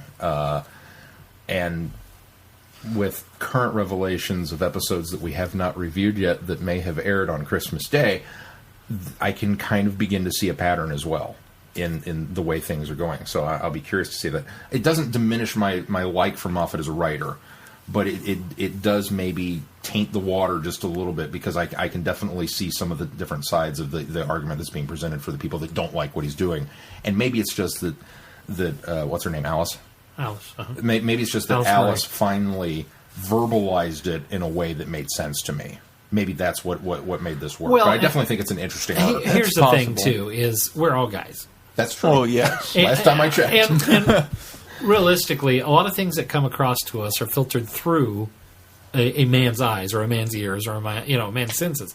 And so sometimes we don't pick up on things that females might. And so it's good to be able to have an article like this probably that breaks down and gives you a perspective. So that's probably a good thing. So I'll read it and I'll come back with my impressions, I suppose. I think there are some valid points in it, but when reading it, it feels like I've mentioned this before, Yoda and the cave. What's in there is only what you take with you. It almost feels like she's going into it looking for this. I get some of that feeling. That could be. I mean, and like I said, I think that's a lot of what the Moffat haters are. They come into it with a lot of baggage because it's different. And I've never got that impression from any of our listeners that no. We've never gotten a piece of feedback from somebody that says, I don't understand why you like Moffat. Everybody's been very supportive. Our listeners have been very supportive. It's the other fandom. I'm not trying to single anybody out. I just know that these people are out there. But this was one of those things that, like I said, it kind of made me realize that, well, maybe there is a face to be put to that argument, and it's not just this reasoning for it. So I think it's a very interesting, and I think we might throw a feminist slant into the schedule at some point. I think it would be an interesting discussion, because there were points in the article where I thought of other episodes that she was pointing to examples in in certain episodes, and I could cite other episodes that weren't pinned by Moffat that did the exact same thing. Well, it's short notice, but what else are we reviewing this week besides The Snowman? That's it. That's it. There's a lot to talk with The Snowman. Well, there is, but maybe we could squeeze that in, especially based on what you just said about how you kind of saw that in even this episode as well. So I tell you what, you read the article and then get back to me before next week's show, which of course we're on a truncated week. We are. Well, I'll have this It's a fairly I'll have this short read tomorrow. article. It's a very short. Yeah, article. it's a short article, but you read it and then let me know if you want to throw it in there. And maybe we'll do this next week. Okay. I think it's a big enough topic. We could spend. I mean, God, We can spend a whole episode on anything. We can talk for 3 hours about Baby Benton, but Which we could. need to get to because we're Yes. running low on time here. So, all right. Anyway, thank you very much, Michelle. Yes. And I appreciate, as always, having my eyes opened by things. Yeah, and I enjoy it's it. a very interesting article. All right, on to the reviews. The Time Monster. Reviews. The Master is back, assuming the alias of Professor Thascales. I don't remember how to pronounce it. At the Newton Research Units at Cambridge University. Speaking of feminists, He harbors his latest deadly plot to seize the control of time itself. Can the Doctor and Joe thwart his terrible plan? What secrets does the mysterious trident-shaped crystal hold? Why does the ancient city of Atlantis central to the... Why is this ancient city of Atlantis central to the Master's plan? And what mythical terror lies at the heart of the maze? With time literally against them, the odds might just be too great for the time travelers. Dun dun dun. I'd give it that dun dun dun. Yeah, I like Yeah. that. It's not a huge dun dun dun. It's an enjoyable story. It is. It's a completely enjoyable story. Honestly, where it falls down is when it goes to Atlantis. No. No, Who was it it? was Who was so it? much- Was it Chrissy that was Chrissy saying that said earlier that it really starts out as this unit story, this typical unit story, which is by no measure a bad thing. It's very fun. It's an enjoyable unit story, and then it does kind of the Invasion of Time move, not as drastically, but where we just kind of take it into a different area for the last 2 episodes, and I appreciated that. And here's why I appreciated that, because we talked about this a few weeks ago, that in the John Pertwee era, we have these very story-heavy, long story arcs of 6 and 7 episodes. And a lot of times we talk about how droll that is and how they really kind of drag on. And they're fantastic stories, they should be shortened down into smaller elements. And what this one does is it gives you a nice 4-part story and a nice 2-part story, and it all is culminated into one big story. And I really enjoyed that. I was glad we stepped away and we did the Atlantis stuff, because we're kind of teased by that information in that first 4 parts, and then we deal with that information in those 2 parts. But where it could have gone is it could have forgotten a lot of what was going on back home, but it doesn't. See, it gives I us thought some it resolved a little lot nuggets. of that too quickly. But I was No, pleased. I I was don't pleased that think the so. doctor I didn't don't show think up so. and fix it. It was the other scientist that fixed everything that was wrong. Yes, That was and a I nice- like that. that was really yeah, cool. Absolutely, Because he spent absolutely. his time in limbo. For me, it felt almost more like a 3-parter. The first 2 episodes are the very heavy unit concentrated story with the scientists and the gobbledygook and this kind of stuff. See, I felt the first 4 was more. The last 2 parts are all Atlantis and dealing with the political machinations of the Master and things there. The middle 2 The episodes middle 2 are where they two- start to blend because we've brought the High Priest into the current The world. middle 2 That's where it starts to feel a little wonky. The for new me. the 2 middle episodes should have been 1 middle episode. You should Well, have had yeah, you there should was a have little had bit of one that. bridging episode. Yeah, is I'll give you really that. all you needed. I would agree with you there. I think this suffered from being 1 episode too long. Again, though, I appreciate the fact that we totally turn the tides and go somewhere different for the last 2, because then it doesn't feel like 6 lumbering episodes. Which is interesting because that's the complaint that we had with Talons. Yes. Well, Ambassadors, we talked about Ambassadors being lumbering. A decent story, but just way too long. We've talked a lot about episodes that lumber just because they're too long, but Yeah. specifically our complaint with Talons is we've got the yes, Sherlock yes. Holmesian element Yeah. for 4 episodes, and then all of a And sudden then a completely boom, different 2-parter. You're right, and at it the doesn't. end. But it doesn't feel But like this- it works yeah, there. yeah, this but one I think maybe works because better. the story doesn't turn enough in Talons. We still have the Sherlockian cover, Yeah. but we've gone somewhere else. But it doesn't work as well as this one does, where we've completely gone to where we've been talking about.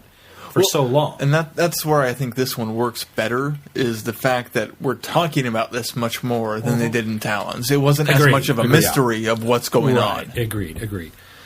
I think my view of this is because we split this in 2 episodes, in 2 parts.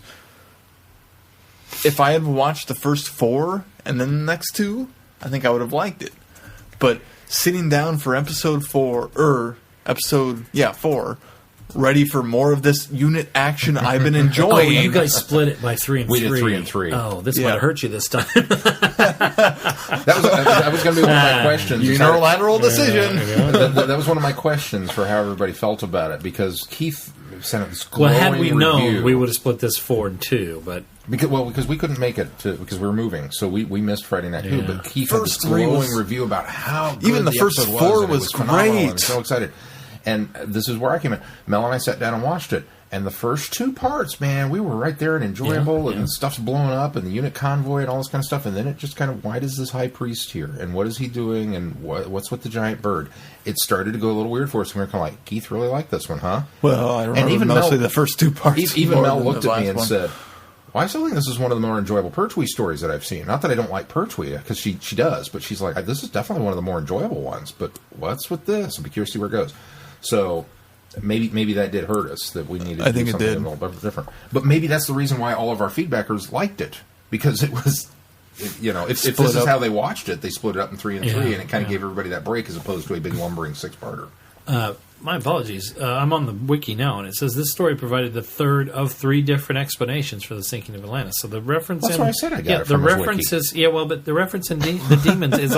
I had remembered a reference that was made in this, and I was thinking that it had nothing to do with Atlantis, that it was something different. But I'm kind of that's what disappointed Wiki that is all the saying, previous ones are also the explanation of the sinking. Yeah. You know what I figured out though, literally, because it's one of those things that kind of bothered me. And then today, as I was reading Touched by an Angel, and the doctor makes the comment that you can change things. The future can be written as long as it's the small things, but not the big things. Right.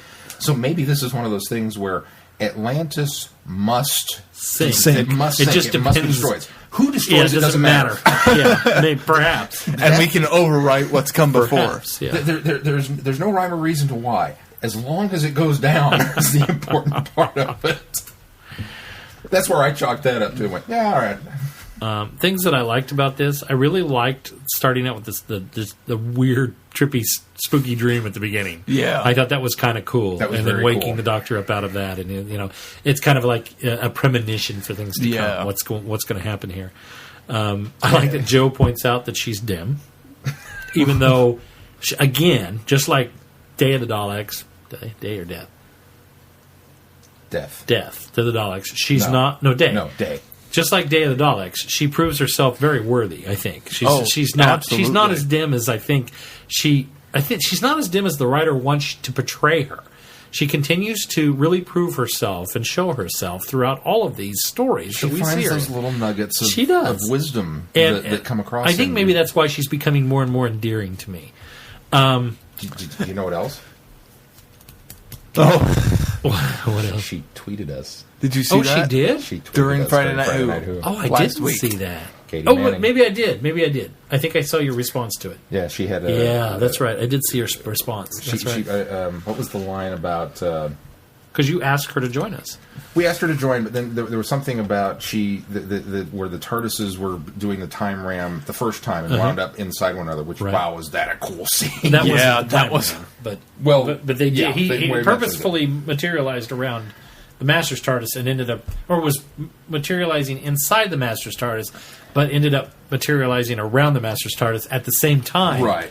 And she had a line about because they've been Hurting her jostled, tailbone. hurting her tailbone or something, and I of course made my standardized and a lovely tailbone it is kind of comment. They use a different word than tailbone, but She's a coccyx, I think. Yes. is the- Well, she says tailbone, and then the doctor says, "I don't really have time to listen about your coccyx." Yeah. or worry about your coccyx.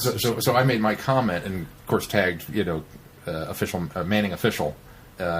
Which is her Twitter handle, and she replied to it, and she said, "Yeah, we weren't allowed to say." I don't forget the exact wording she used, but she says I wasn't allowed to say coccyx because it was too, something or another. That's funny. I was like, "Woo!" Shooty Man, he tweeted me. This is the most glorious That's thing awesome. ever.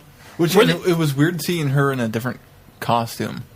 Not so Oh, much when that she it was showed up a in the costume, Atlantean garb. but the Atlantean garb with the long hair Oh, more than anything she looked else. stunning. I thought she looked fantastic. I loved the hair. I thought it looked great on her. I loved it. I thought it was great. By the end of it, I liked it. In the beginning, It was, I was it like, was a difficult change. it was a She very looked so difficult different. change. because it's a wig, clearly. Because her Oh, hair yes. is much longer and it's darker. yeah. It's not that bleach blonde that she kind of has. Was the project called Tom Tit? Is that what they kept saying? Tom Tit. Tom Tom Tit. Tit. Okay, I was making sure. One of the best things about this story was Benton. Oh, he walks in. First of all, he walks in. Okay, I'm off. And the Brick turns around and says, "I'm sorry, we need you." And he's like, "But I was going on my 48-hour leave." And the Brick says, "It's been canceled." Oh, I felt so bad. But I was going into Tashi Station to pick up some power converters. I mean, he didn't whine about it though. He just said, No, "Oh, he didn't. yes, sir." Okay. I mean, All it was right. just it was just so Benton. It was fantastic. And then all the bits, and then I love the fact that he gets the call from the master and the head yes. guy, and he's like, okay, and then the master does the whole brigadier voice, and he's like, all right, and he leaves and he walks out, and I think, oh, But Benton's first been he opens the duped window, and you're like, yeah, what's going on? with And then that? he leaves, and I thought, oh, Benton's been duped again. And then he goes around, he crawls up on the roof and off the side and down into the window. I was like, yes, Benton, you're real. And then he comes out and he says, you know, when he says, I was literally off the couch cheering. turn I was around. that And excited about he's got Benton. the drop on the master and the head guy, and he goes, he says the brigadier would not have used the word the phrase my dear Benton. and or just my dear chap or something. It wasn't even Well, my dear yeah. Benton, my dear boy or my dear Benton. And so he says it's the oldest trick in the book or something to that effect. And then he ends. What was the master ends up tricking him by? no, this is the oldest trick in the Well, book. What was it? He did? brigadier or doctor. He says something. Oh, that's and- right. He says, "Isn't that right, Doctor?" And Benton turns around, and then he goes, "No, that was the oldest trick in the book." Well- And I thought, "Oh, you had such a glorious moment, Benton, and then you fell for that." It was a series of such well constructed bits because I was cheering. Benton figured this out, and he's waiting for it. This is going to be awesome. And he's got the drop on it with the gun, and then he does the thing, and Benton's like, "That's the oldest trick in the book. I'm not going to fall for it." I was like, "Yes!" And then he falls for an And older then trick. he goes, "Oh, hello, doctor," and I'm screaming at him, "No!" And he turns, and I thought to myself, "That's the oldest trick in the book." I literally Before the master even before I said could it. verbalize it, it was on the tip of my tongue, and the master goes, "No, son, that is the oldest trick in the book." And it was like, "When?" It's the Just that greatest entire- moment ever. Yeah. Oh, but Benton, he was so wonderful. And then he gets turned into a baby. Well, even before that, I mean, he still has some great moments. Oh, I he mean, does. Yeah, it and just. he continues to prove why he's cooler than Yates. Yeah, absolutely. Yates Sorry, getting his Yates. convoy destroyed, and the TARDIS nearly destroyed by a missile. I mean, Yates can do nothing right in this story either. I love the super drive and the brakes on Bessie. Oh, and I love the yes. fact that the Brigadier's like chiding the Doctor about, well, I'll meet you there when you get there, and then the Doctor blows past him on the road. I love Doctor I love and- the Briggs comment. Bring some men with you. I feel as naked as a baby. Oh wow, that totally ties in later. I never caught that. So then he says, and then I love the fact that Dr. Ingram kind of steps in, and she's kind of the Joe replacement while Joe's Yes. off doing her thing. So I looked at that and I thought, wow, the Doctor and Dr. Ingram actually made a very good Doctor companion team. As short-lived as it was, I Yeah. thought they really played off each other. Although it felt a little more like Liz Shaw than Joe Grant. But, Yeah, that's true. I thought the Doctor and the Master's interactions throughout the Yeah. entire Oh, story were terrific. fantastic. Terrific stuff. Some of the best I've seen with Delgado and Pertwee. I'd agree with yeah, that. I would agree as well. Especially when in Atlantis, the Doctor and Joe show up and have foiled the Master's plan, and that whole exchange was just so Oh, yeah. wonderful. Oh, terrific. And I would have gotten away with it too if it wasn't for these meddling kids. Pretty much, that's what it was. I love how Joe. I love the progression of Joe as a character, where she is going back to her first episode, where she's not only duped, but okay, I will go blow up Unit HQ. You know, it's just so. I hate to use the word simple-minded, but that's really what she comes across. That's the way she comes across. To watch her as she goes through this progression where she's not scared of the Master, she stands up to him, she verbally berates him, and she gets off these witty one-liners like, curse is foiled again, and she's laughing at him. I mean, just flat out laughing for him. And as we get to some of the ones later, like, was it... it was not Day of the Planet of the Daleks, where he tries hypnotizing her again. And she, no, it wasn't Planet. That was Frontier in Space. Was it Frontier? It was at the end of Frontier in Space, yeah. And she just flat out ain't having any of it. I've so enjoyed watching her progress as a character. Yeah, no, I agree. And as for the Master, I also enjoyed the references to Warriors of the Deep. Or no, the Sea Devils, I'm sorry. Mm-hmm. The Sea Devils beforehand. And the idea that the Master is going to take this Titan and control him so fits in with his MO. Oh, yeah. No, absolutely. And it's even better than his normal MO of teaming up with the monster. It's him trying to control the monster. Which we see again in Dust Breeding. Yes. I mean, it's kind of a come For across the monster, as an alliance. this is a good pairing. But it's still him manipulating it so that, I would agree.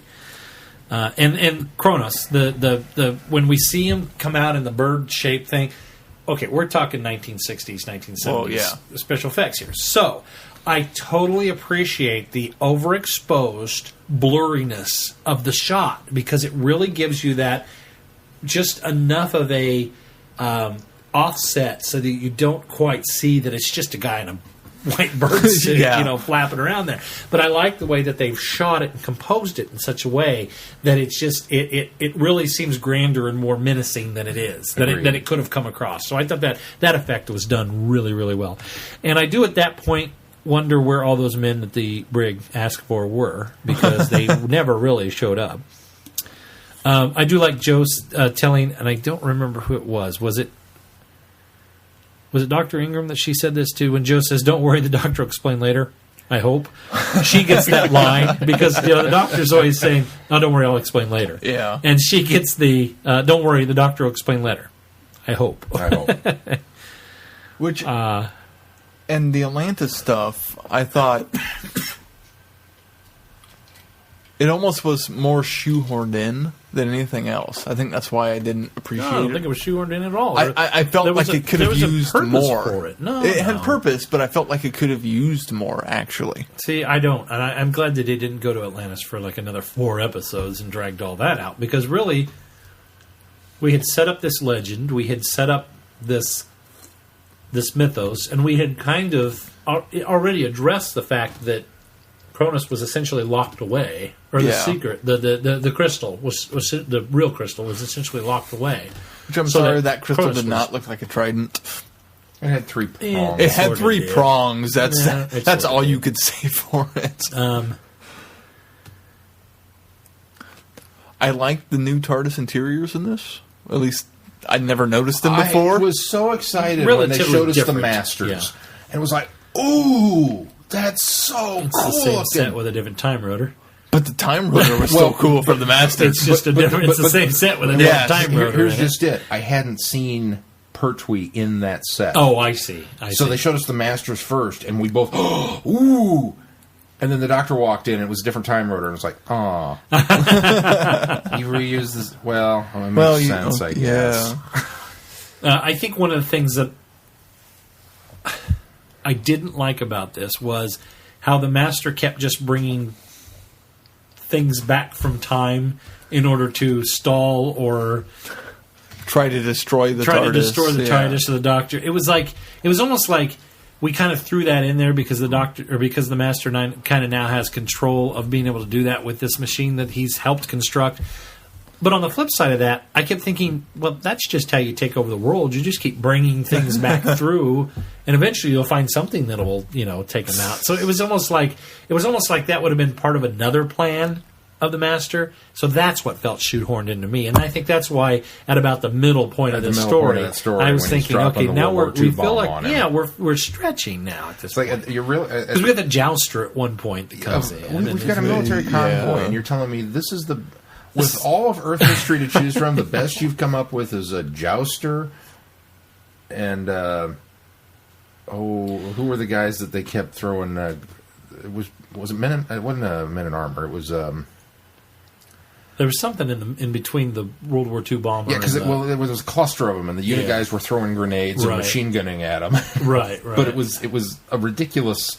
Yeah, the grenade should have knocked it out. Yeah, exactly. Whatever it was. Exactly. And now we've got a World War II plane. It's like, really? That's the best we've got to offer? Yeah, from all of it history? seemed weird that. And I kept thinking, well, just keep doing that, and then eventually. I mean, it just felt like How about a dinosaur? It felt like that. It felt like that should have been like the plot of an entirely different. It was the plot of it. It was called Invasion of the Dinosaurs. Right. I don't know. That just now really kind of brings me down on Yates even more. I do like the whole cliffhanger of the World War II bomber comes in, bombs, boom, explosion. Oh my gosh. Yates is dead. We knew he's not because he comes back later. But Yates is dead, and the TARDIS is gone. Yeah, it was a fantastic. Oh wow, they just blew Yates up. Which so I like the good. continuation of the Doctor not really being able to control the TARDIS. It's the thing, the timey-wimey detector that he's built. Yes, in order to track the Master. Right. I liked that aspect. I liked Ingram turning the circuits upside down. Because I thought, hey, reverse that's the polarity. like reversing the polarity. I think she even Go mentions Dr. that. Ingram. Yeah. No, she doesn't say it. He gets the reverse the polarity. Yeah, he says Yeah, that that's earlier. right. He says, but he doesn't say polarity. He says reverse the temporal. Oh, he does say reverse the temporal polarity. That's reverse right. the temporal polarity. Yeah, that's right. He doesn't say the neutron field. That's right. Well, no I think we've flow. watched all the ones he says neutron field. Flow. Flow, Neutron yes. Yeah. I did like the TARDIS inside the TARDIS effect. I had never seen this, so this was And the continuation my of the first experience idea. with TARDIS and the TARDIS comes later. Time and Space. No, earlier than that, and one we haven't reviewed. So that was that, and then Time and Space. I was like, those have always been my. Oh yeah, hey, there it is again. Now it's like, oh, there was actually a time that this happened before. Cool. And it was so. It was just. Yeah, it's the TARDIS and the TARDIS, big whoop. But the whole in and out of the door bit, and just man. The only thing I had to say about that aspect was the fact that the Master and the Chief was still able to enter his TARDIS. We had questions about that. Yeah, it's like, how does that work? There was a little bit of like metaphysical thinking there, I think. Yes. That you're not supposed to really wrap your brain around it, but you're supposed to just kind of be mind blown by the fact that it's possible. You're supposed It's to temporal. you're supposed- Yeah, exactly. The Doctor will explain later, I hope. I hope. I do like the El Matador scene in the... was it the not the Naimon, but I almost said the Naimon, the Minotaur. And for 50 It almost could have points, been who played the Minotaur? Oh, I don't know. Was it David Prowse? David Prowse. It was just a guess. It was Darth Vader. All right. Darth Vader and Doctor Who. Which I totally want him to come to PlanetCon now so I can get a Doctor Who photo signed. How insulted. Here is Would he still sign it? David Prowse is Darth Vader. something that I was reading my notes here did cue me in. The Atlantis thing, I think the one thing that maybe I will agree with you on how the Atlantis thing didn't seem shoehorned in there, but It just seems such something an in there abrupt seemed change to the politics I of don't Atlantis. even have a problem with that. But what happens is the deposing of the king went really fast. That It's happened like really quick. Yeah, Really it's quick. like, And like almost off it's camera, like it seemed suddenly like. the master has Yeah. devised a plan with the queen, and then boom, all of it happens while Joe and the Doctor are captured. And so it went bop, bop, bop, and it really felt like a couple of big finish that we've done where there's just this narrative later to kind of explain what happened. It really felt like that instance, although we get more story after that. But that's the reason why they do it, because they have more story to Now, set it up. while we're on the subject of Atlantis and things that we liked, let's talk Ingrid Pitt. The Queen of Atlantis. Yeah. Much better here than when we first encountered her. She's been in Doctor Who before. Really? Who was she in Doctor Who before? She gave a flying karate kick to our favorite pet. Oh, is that her? That's oh my her. gosh! Yeah, from Warriors of the Deep. I'll be darned. I had to look it up. It was like Warriors of the Deep. I was like, she wasn't in Warriors of the Deep. Tappy, tappy, tappy. I'll be darned. Oh my god! Wow! Terrific. Yeah, no, much better here. Hiya! And Well, that's before, from our point of view, she'll show up later if you're Yeah, if you're this watching is- chronologically. But her first appearance. the master's going to seduce the queen. Oh, poor guy. He's got a really rough plan this time. Did anybody want to hear about the Doctor's Blackest Day? More about it. I'll tell you more about that later. But when he's telling the story about It was a on pretty- his it was a on his nice blackest scene. day, Yeah. and then he talks about going and seeing the old hermit, and he describes living on a hill as a kid, and then as he walks back down, he sees all things differently. I wanted to know what his blackest day was, but he was like, "That's a story for another time." No, I want to hear that now. What was your blackest that day? whole Or show me scene- that. Yeah. That whole scene, top to bottom, side to side, was Brilliantly acted. brilliant. by It was two. just, it was well written. It was fantastically shot. It was well realized because it's simple. We're in yet another jail cell, in a cellar, chained to a wall, and it's just Pertwee, and he's just telling this story, and. I mean, it's just the It's a hypnotic. bit mesmerizing. It's just yeah. the hypnotic. Yeah. You might as well put the little thing up and sing Venusian lullabies or something. Yeah. Because I was There's so, a lot of Venusian a lot. Yeah. Yes. References. That's what I was looking for. There's a lot of references Venusian in this. references. But just the entire story was fantastic, and it once again it was done in such a way that it opened so much insight into the Doctor's character and explained so much would about agree. why he continues to look for the best and stuff. Yeah, I would agree. For all the examples we've given him why humanity sucks, and he continues to come back and look for good. When he was talking about the time ram, I thought, the time ram can blow a hole in the universe the size of Belgium. That's what I wrote down. I was like, now, he doesn't say that, and then I like how Jo kind of takes the initiative, and she's kind of the one that saves the day. Now, on the flip side, the Doctor says he wouldn't have done. I mean, he says he would have done it. She says, "No, you wouldn't have," and he says, "No, I wouldn't have." And so you think, wow, if Jo hadn't stepped in there, what possibly could have happened? How would they have resolved this? But the fact that she does take the initiative and she's ready to sacrifice her life to stop this, I like that. I thought that was I also- very noble of her. I also liked the bits where he's been exiled and he's. I loved the interplay between the two of them on the monitors in the TARDIS. All the TARDIS scenes were fantastic. Yeah. But, they're arguing, and the Master's being childish and scrambling his voice backwards and all this I kind of keep stuff. thinking of the Curse of Fatal Death, though, where that was all I kept thinking of. Was where Somebody I can still hear tweeted. you. Somebody tweeted during the second Friday night. It was you tweeted that Jonathan Pryce obviously took inspiration from Delgado's. Specifically, I said there are times that Delgado's Master really reminds me of Jonathan Pryce's portrayal. Now, obviously, Yeah. it's the other way around. It's Pryce was making fun of this, Right. But it's just he was so spot on because this is what he's doing. Well, I think that's why Price was emulating Delgado in Yeah. a sense. But when the Doctor gets disincorporated or whatever, and he's just kind of floating out in the time vortex, and the TARDIS telepathically links onto him and Brings says, him back. "This yeah. is how you do this." Oh yeah, you know? and Joe gets to bring him back in by listening to his directions. That was cool. And then I like the fact that Ingrid and the other guy, David, was the other guy's name? The other scientist guy that was working on this project. David, yeah, I think. I love the fact that they're working to figure out how to get out of this time bubble, essentially, that everybody's trapped in outside and they're trapped inside. I was fully expecting the Doctor to show up and just flip some switches and Yeah, fix the but problem. I'm glad that was them Yes. that did it. I think that was a nice that is- turn of yeah. events to have somebody else do something clever and fix the situation. And the Baby Benton was fantastic. I loved that. How we had the one guy that grew way old earlier on, and so we had the reverse effect with Benton. Although turning why really, Benton really was young. standing underneath it, I'll never understand. And then at the end where they fix everything and Benton comes back and he's naked. That was fantastic. Anything else about the Time Monster? I feel kind of strange because we've talked so much about all the stuff that we liked. I'm trying to realize why I didn't have a bigger reaction to it. Well, Because we kind of were like, yeah, it was good, but it wasn't fantastic. But so far, everything we've talked about has been fantastic. The middle part that didn't flow as well is what brings this story arc down for me.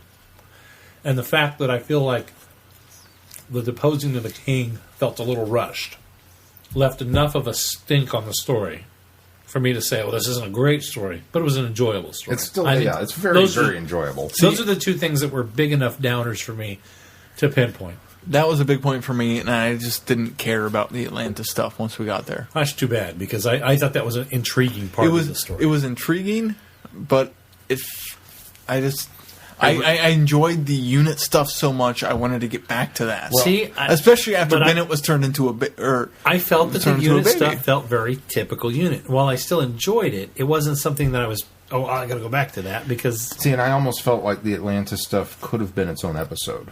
Well, like it may have. They really could have done a whole story arc of just the Master trying to gain control of something from Atlantis and left unit out of it.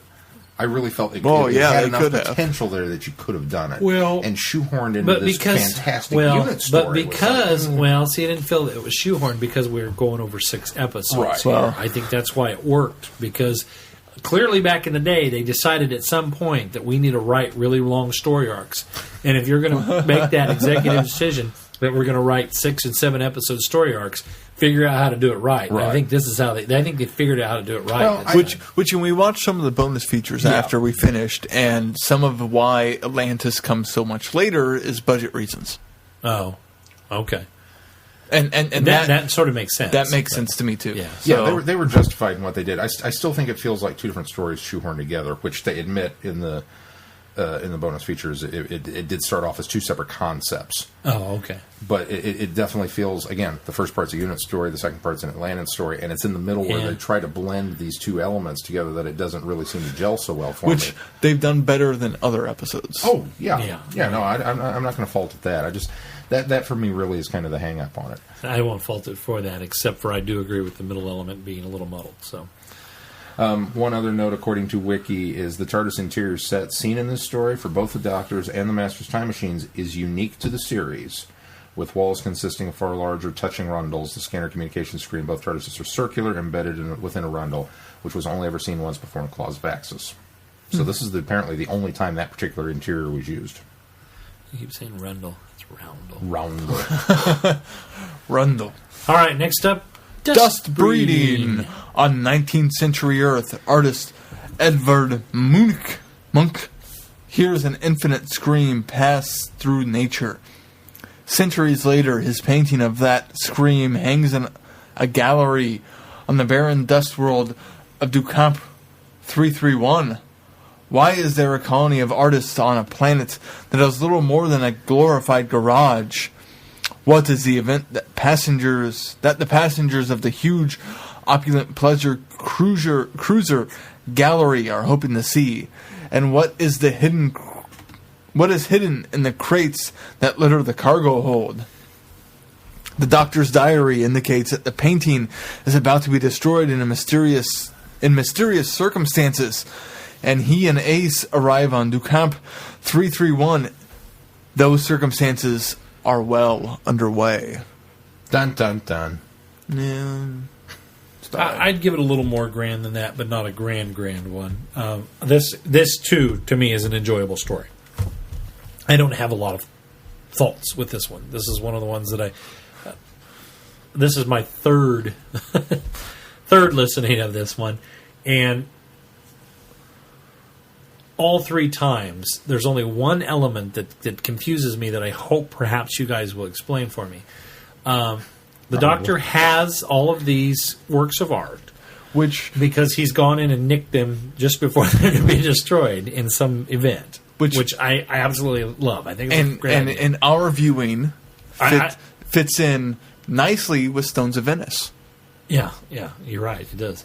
So I like that. I like that element. I like that side of it. I like that characteristic of the 7th Doctor. I don't get the impression that any other incarnation of the Doctor would have done something like that. I can see that more, but I with can 7. see 7 doing that. That's just it. It's one of those elements that I really didn't like because it feels very much like the Time Meddler.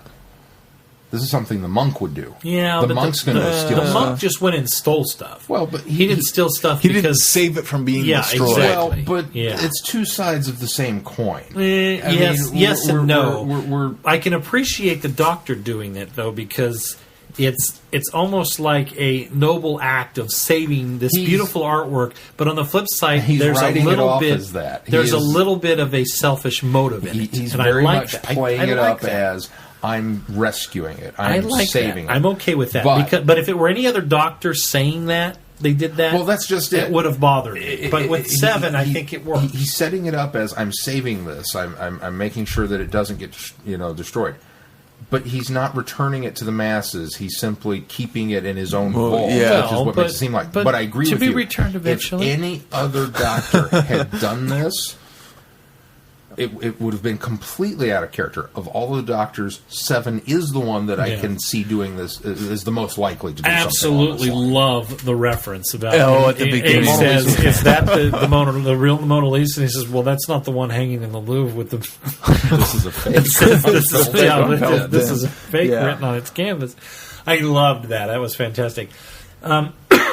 So, what I have never gleamed out of this is why are we going to get the screen?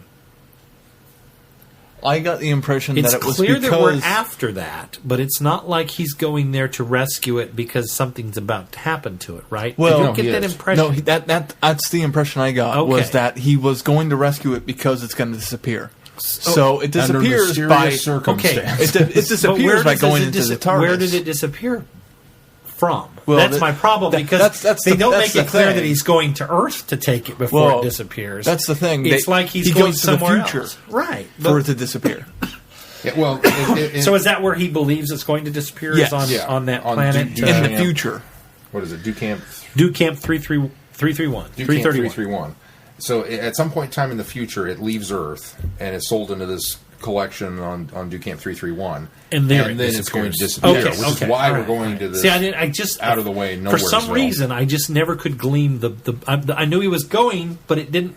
Based on the setup of we go and we pick these things up before they, something happens to them. I never got that something was going to happen to the screen in that whole conversation. So now Yeah. that clears it up for me. Then okay. Which, in listening to the story, the first 2 parts, even into the third,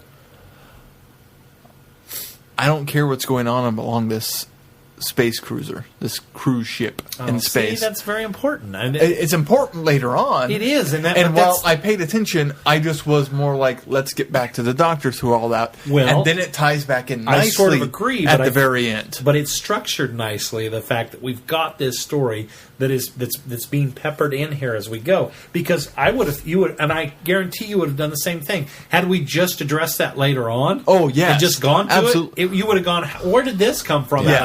Out of nowhere. I agree. So I think you're right. While you're listening to it, you're thinking, what is going Why do on I here? care? Why do I care about Yeah. this? But the payoff is enough that when you get to the point where we realize what's going on and that this is all going on up here at this luxury cruiser, then it pays off the fact that, okay, that makes sense why I listened to all of that and paid attention. Yeah. I like that. I thought it was good. Listening to it, I didn't like it until I reached the last Sure, part it's where good it all payoff. met together. Yeah, it's all real payoff. You find Which that a lot I still did- anytime you I have still parallel didn't- story arcs. Yeah, that that's go true. along with each other. I will say that I enjoyed it more the second time that I listened. That Knowing maybe- where we were going. Yeah. And because we kept, referencing Mr. Seta? Is that what they kept calling him? Seta. Mr. Seta, which is an anagram of the master. Which I didn't catch until I looked that up Right. on Wiki. Which is something, and I only caught it the second time. I hadn't even looked on Wiki yet. I only caught it the second time because I was familiar. It didn't dawn on me, but I was familiar with the fact that they did that in the classic series frequently. And so this time I was paying attention and I went, oh, could that be an anagram? And then oh yeah, it is. So it was one of those things that I picked up on the second time. It's like Torchwood. Yeah. What's an anagram of Doctor? I love anagrams. They're so cool. They're so cool. The main chick from Chick. I can't remember her name from the cruise ship. Madame Salvadori. Salvadori, yeah. I thought was overacted. She was fine. Maybe it was her character. I don't know. You know who it was? No. Carolyn John. Really? Shaw. Really? Wow. I thought she was good. I liked her. I didn't like her character. She at had all. a I weird, didn't like no, her you're, character and but I you're hated not her supposed. accent. You're not supposed to like. I didn't like her you're not character and I hated supposed her to- accent. You're Maybe not that's supposed to better. like the character. But I didn't hate the accent, except it was some sort of weird meld between Russian, German, and Spanish. Yeah. So you couldn't really place where she was from. Because she she's sounded Madame like- Salvadori, so you think, okay, that might be like Spanish, could be. Spain or Portugal, somewhere around there.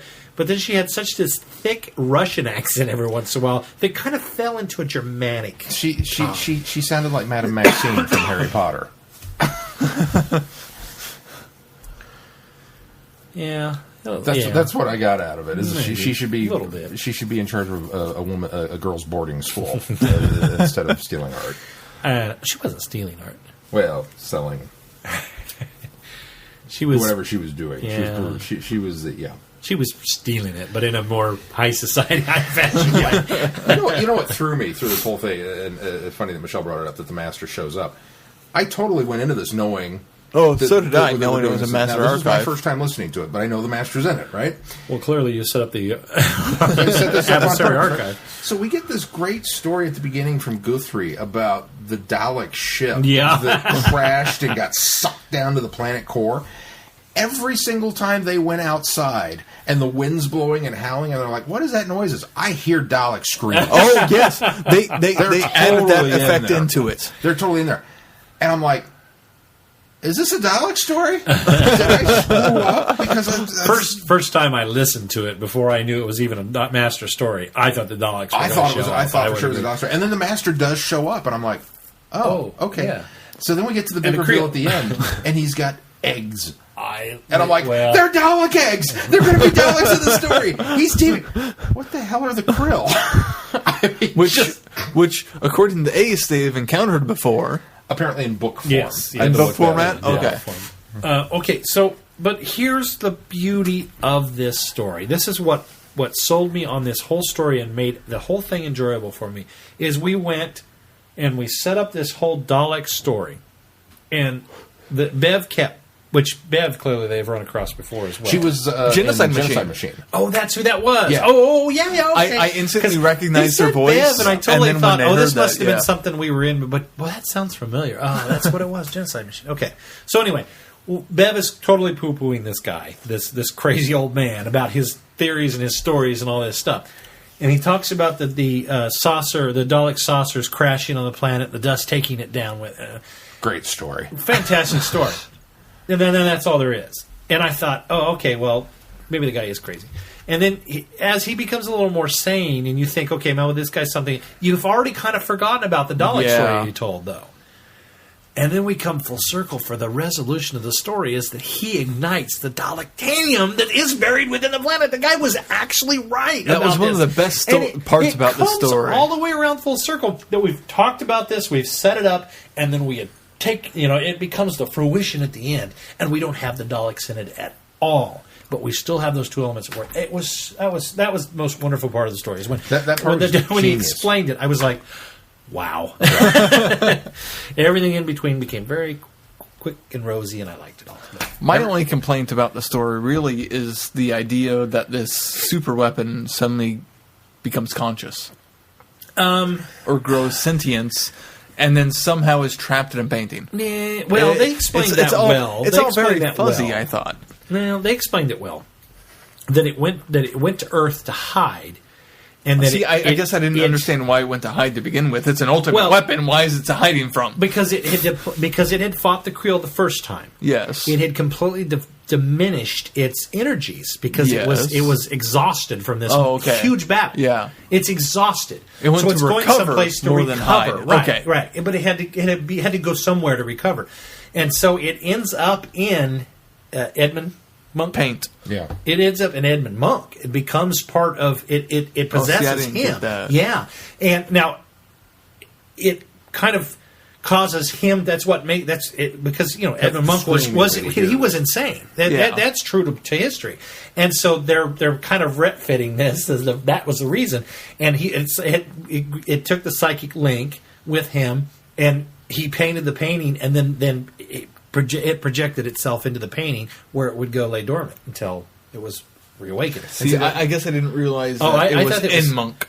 Yeah, well, I don't Maybe- know so much may- that it was in Monk. maybe It might have that's- been in his paints, but it was still influencing him. Well, all you I got the was that impression bit it was at the beginning. influencing. It was making him mad. Well, yes, it was making I him get mad. that. But he says it was it projected, or Monk projected it into the painting. So that's what gave me the impression it was in him. I guess reading a book, Sacre Bleu, colors my opinion of that. I'm getting ready to start that, by the way. I have So that, the ebook. paint is more influential than the actual person. I'll give you that for it. It because we only get that one bit at the beginning with Edvard. But I think that was one of those things where they kept talking about Edvard, and I didn't know who they were talking about. He keeps hearing this scream, so I told him to paint it. Well, my limited art history kind of kicked in, and I thought back, and it's like, well, obviously, I know that guy is the scream. I'm assuming that's the painting we're talking about. Yeah. See, until But I they wasn't referenced sure it in the until I art went- gallery. Well, they Well, reference even it. then. They reference That's it later when I in the knew art it. gallery. They says, oh, there it is, the scream, and I thought, oh, I think we're probably talking the same one. Yeah. But it wasn't until after I was done listening to it that I went back to look it up and make sure that I was Right. right. The which one I that would've- inspired the silence. yeah, I would have felt really weird had Yeah, this not interesting, been.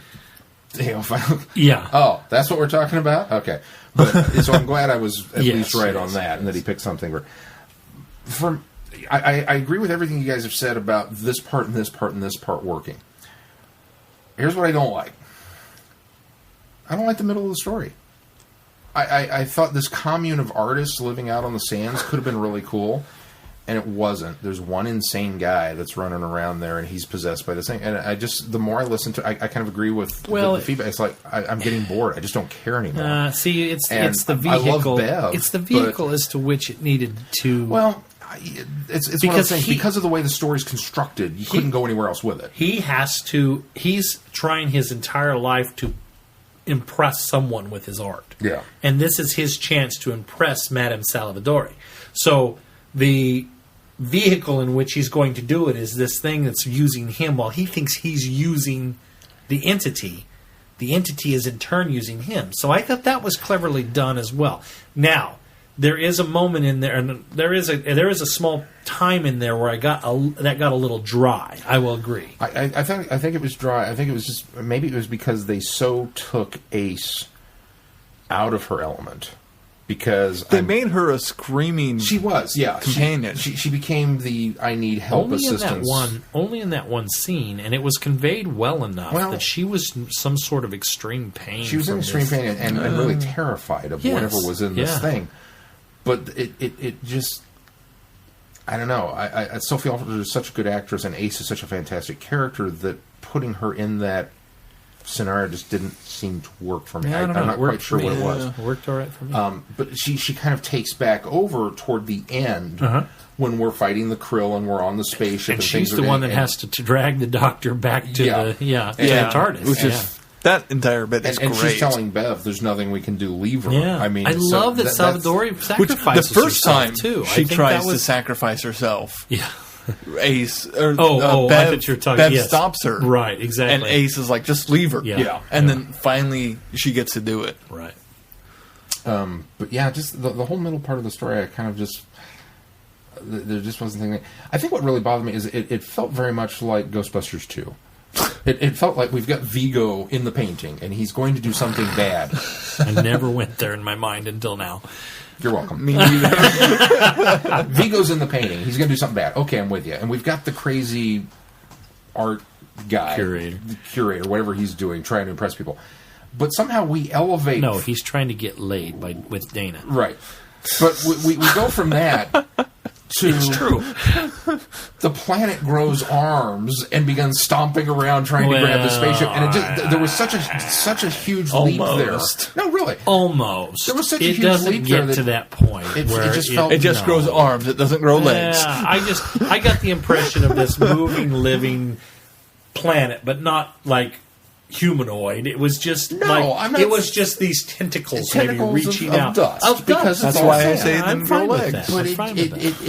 it just seemed like such Right a huge with that. leap from things stuck in a painting to world mover. Well, but they explain that with it's in every bit of sand. reawakened. Well, and it's reawakened by the Creel, and that's its ultimate purpose is a defensive weapon against the Creel, and so that's what reawakens it and empowers it. Maybe if I'd read the previous book and learned how bad the Krill were, I'd have felt more inclined to go along with the story. Because the one escapes and essentially commits suicide. Well, but that's explained away as well, is that the influence of the dust that is on Bev and he is driven from them is what happens, because the influence of the dust still has that psychic influence within it. And that's the thing, is you're totally confused on the fact that why did this thing just run out the airlock? That was bizarre.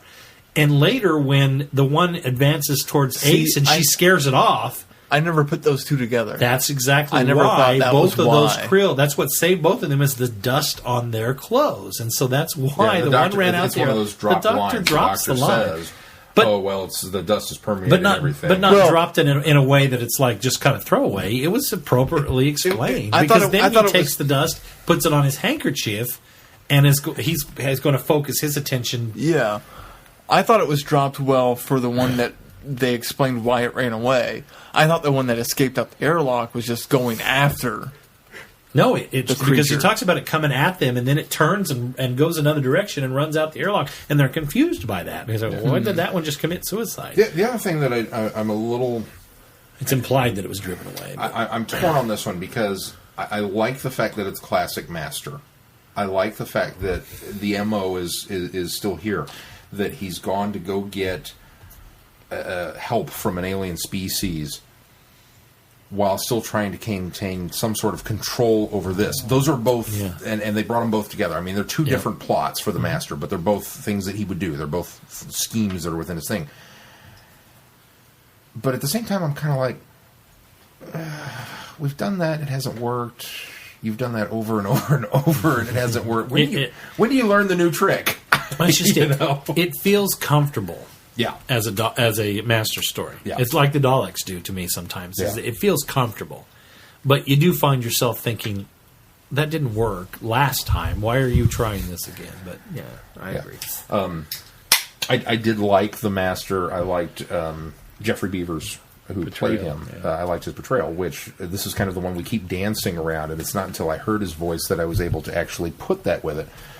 We've mentioned before, Jeffrey Beavers is the now late husband of Carolyn John. Oh, but And he also was the Master in Deadly Assassin and Keeper. Not right? Deadly, but he was in Keeper. Oh, The actor they had in Deadly Assassin who played the decayed Master under the makeup couldn't come back. But this is him in Keeper of Traken prior to stealing the body. So the fact that they got him back to play another decayed version of the Master, I thought was really very clever. Absolutely. And the fact that they've got both of them in this story and they've got scenes together is really kind of cool. And the reason why they went back to the decayed body, I really enjoyed also. The backstory with that was cool. Yeah. And that's one of those things that, again, I almost wish there had been more of that. It was a great way to explain why it wasn't Anthony Ainley's voice. Well, that almost needs to be yes. Yeah, there's more of a reason why it's not Anthony's voice, but we'll get there. But yes, I would agree with that. But I almost didn't want it to be part of this story. I like the idea that it's a backstory to this story, but now I kind of wish they would have gone back and done just like a little mini-sode with that. Just a short trip. Yeah, to explain exactly, what's to going on. kind of explain. It seemed like for all of the Master's schemes, they're all fairly immediate. That he gets established, he sets something up, he tries the grand plan, and it doesn't work, and then he runs off to try something else. This one felt like, man, I've been working this angle. This is the long con. Yeah. I mean, this is considering he's been at this for a while. It's the creature in the painting that causes him to be disfigured to begin with. Right, yeah.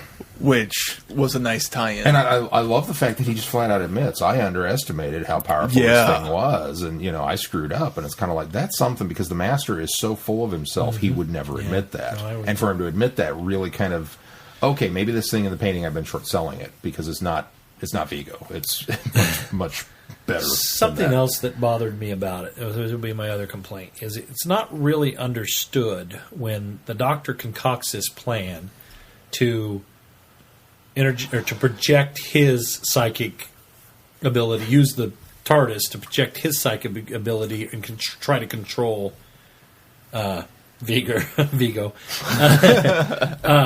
You're welcome. And he sets up this plan, and then brings the Master into it and does the contact thing.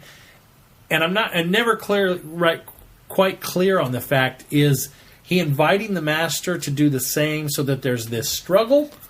I got the impression he was inviting the Master to do the same so they could subdue it together. But it doesn't come across that that's what happens. I didn't get the impression that he invited the Master, that the Master discovered and realized, oh, wait, I got to stop this. No, because he says, Master, are you ready? I mean, he's completely setting this up. And he says contact very much ahead of the Master. He has opened the communication of the Master. He's clearly goading or telegraphing to the Master what he's about to do, and that by saying contact, he's not contacting the entity in the sand. Mm-hmm. The contact is a time because the Master replies. The Master replies contact. See, but when he's doing the contact with the dust in the handkerchief, he says contact. Oh, I didn't remember him doing that. Yeah. Oh, does he? Yeah, he does. Well, so that's why I assumed he wasn't contacting so maybe the Master. He's goading the Master. Okay, so then at that point he's goading the Master into helping him. No, not help. At this point, based on what you just said, it's goading him into battling against him within the site, creating that struggle. Yeah. See, that's what I totally expected to happen. I expected, as with the Master's MO, I'm going to unleash this horrible monster and I'm going to take control of it. Oh, but it's too powerful and I can't, and I have to team up with the Doctor to subdue it. So that's when that point came up, that's where I thought they were going with it, but it's not. It's totally Sylvester McCoy going, come at me, Yeah. And we're going to fight. And the Master being the Master is like, all right, bring it on. And they have this big clash of wills to try and control it. Based on what you just said about the contact, because to me, the only time they do the contact thing is when they're contacting another Time Lord. When they're doing that contact. I thought it was weird when he said contact about that makes sense. Okay, because that's all before he goes into hypnotic state before Ace has to lead him. Right, drag him. She was dragging. Yeah. Anything else about the story? Nothing. It's again an enjoyable story. I didn't hate it. This is heads and beyond a lot of Big Finish that we've done. So, and Sylvester McCoy is fantastic in it. Yeah, you know what? I don't think I've had a bad thing to say about Seventh Doctor Big Finish yet. Well, you didn't like Genocide Machine, but for different reasons, I think. Genocide Machine of the Dalek ones was one of my favorites. You guys are the ones that didn't care so much for Genocide. I liked it. There were elements of Genocide Machine that I didn't like. Yes, you're right. That's what it is. But overall, I thought it was an okay story. I don't know. Like I said, it's not a horrible story, but I did find my attention wandering at times, which surprised me. I was really looking forward to it. And I agree with you. I think once again, Sylvester McCoy and Sophie Aldred are two of the strongest things in the audio play. And the girl that plays Bev. Who apparently goes on to be in other stuff later. I'm hoping that we get to meet her more of her in the main line as opposed to in like some of the Bernice Summerfield, but I don't think so. I don't think it's in the main line. Here's what's happened is what Big Finish has done well has been its Doctor Companion pairings. Now, they had some help with Sylvester McCoy and Sophie Aldred because they had already worked together almost exclusively on the series, with the exception of the few episodes that it's Mel and the Doctor. It's Ace and the Doctor, and their chemistry already worked there. Right. So pairing them later in the Big Finish audios was already a win. You're already going to get that same chemistry.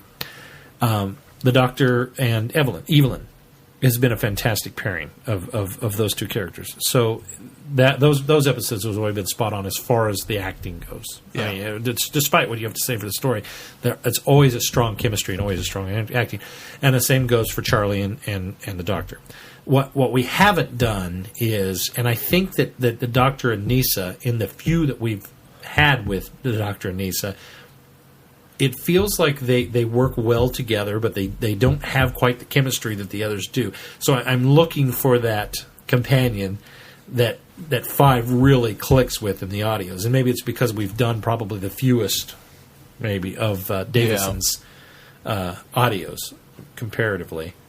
I think we've actually done more Davison than... Maybe not. Audios? More Davison I don't than think Sylvester, so. maybe, but not more of, than Sylvester. But not of Colin and... Not compared to Colin, no. But and definitely Paul, obviously. Paul, yeah. way more. So I'm curious to see when Davison clicks for me with a companion Yeah. because Nisa, while they still do a fine job, they really haven't clicked like the others. Well, you'll have a chance Really, coming up. I think he clicked better with Turlo than Nisa. Yeah, maybe so. Yeah. The story fell down, but their characterization and chemistry was better than I thought. Yeah. Was with Nisa. Maybe. I Or think I could Nissa. go. I think I'd go with that.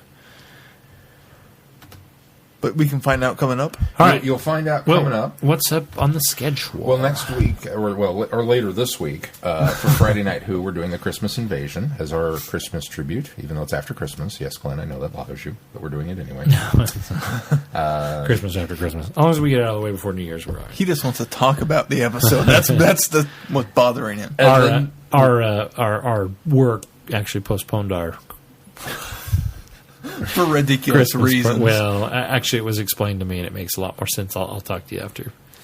Yeah, Oh, the because show, our general but- manager is in Arizona and doesn't want to come to Yeah, it wasn't snow-ridden because Kansas. she couldn't. It wasn't because she didn't want to. It's because she couldn't. But You're not allowed to talk about work. anyway, so that So, bothers Christmas me. Invasion, Friday Night Who. And then, yes, episode 105, next episode, we will cover the Snowman.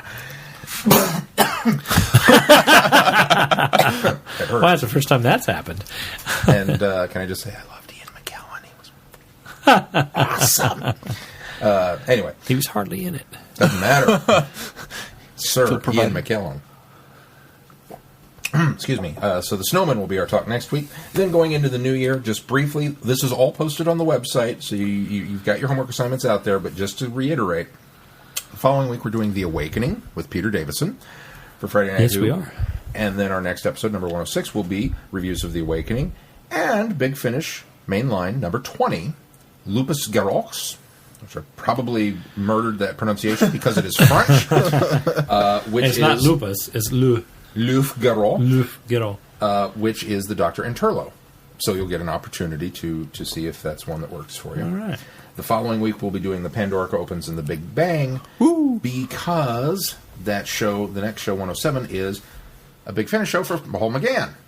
So we get to do Shizuru and the Creed of the Cormon, which if you remember the last time we left off, he was off in the Divergent Universe, and so we'll get to continue that story arc, which I'm looking forward to. So there's a lot of Big Finish on the plate. Make sure you guys are doing your homework early. They'll make sure you're doing your homework. And I'll make sure that I'm doing my homework early. We Because, tend to have them listen to long before you're shoving them in the last day. Yeah.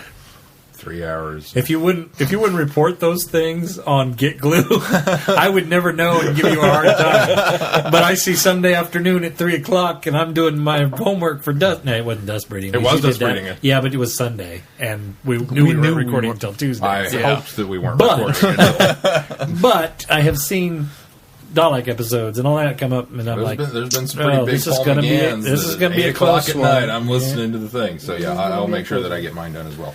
Which is Well, why it's I usually throw those 3:00 warnings in the out there. afternoon, and you've just started the one of 3 that we've got on the schedule. So. So that's why I'm throwing the warnings out there. So that But now we're only doing 2 an episode. only 2 an episode from now on. We're in a string of ones I've already heard. So What? You've heard Shizuru?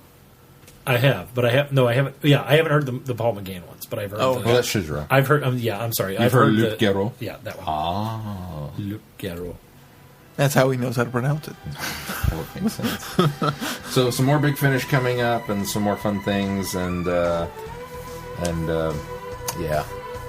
next week. Snowman. Yeah, we're finally going to talk about it because we've had to bite our tongues all night long. It sucks. Unscheduled. I need to watch So it again. I need to watch it again. Well, I'll be Without watching baby it a few more interruption, times, I'm sure. Yeah. All right, if that's going to do it for this week, I'm Glenn. I'm Sean. I'm Keith. Cheers. Good night, everyone. Be seeing you. You have been listening to Traveling the Vortex. Doctor Who and all of its associated programs are owned and trademarked by the BBC. No infringement is intended or implied.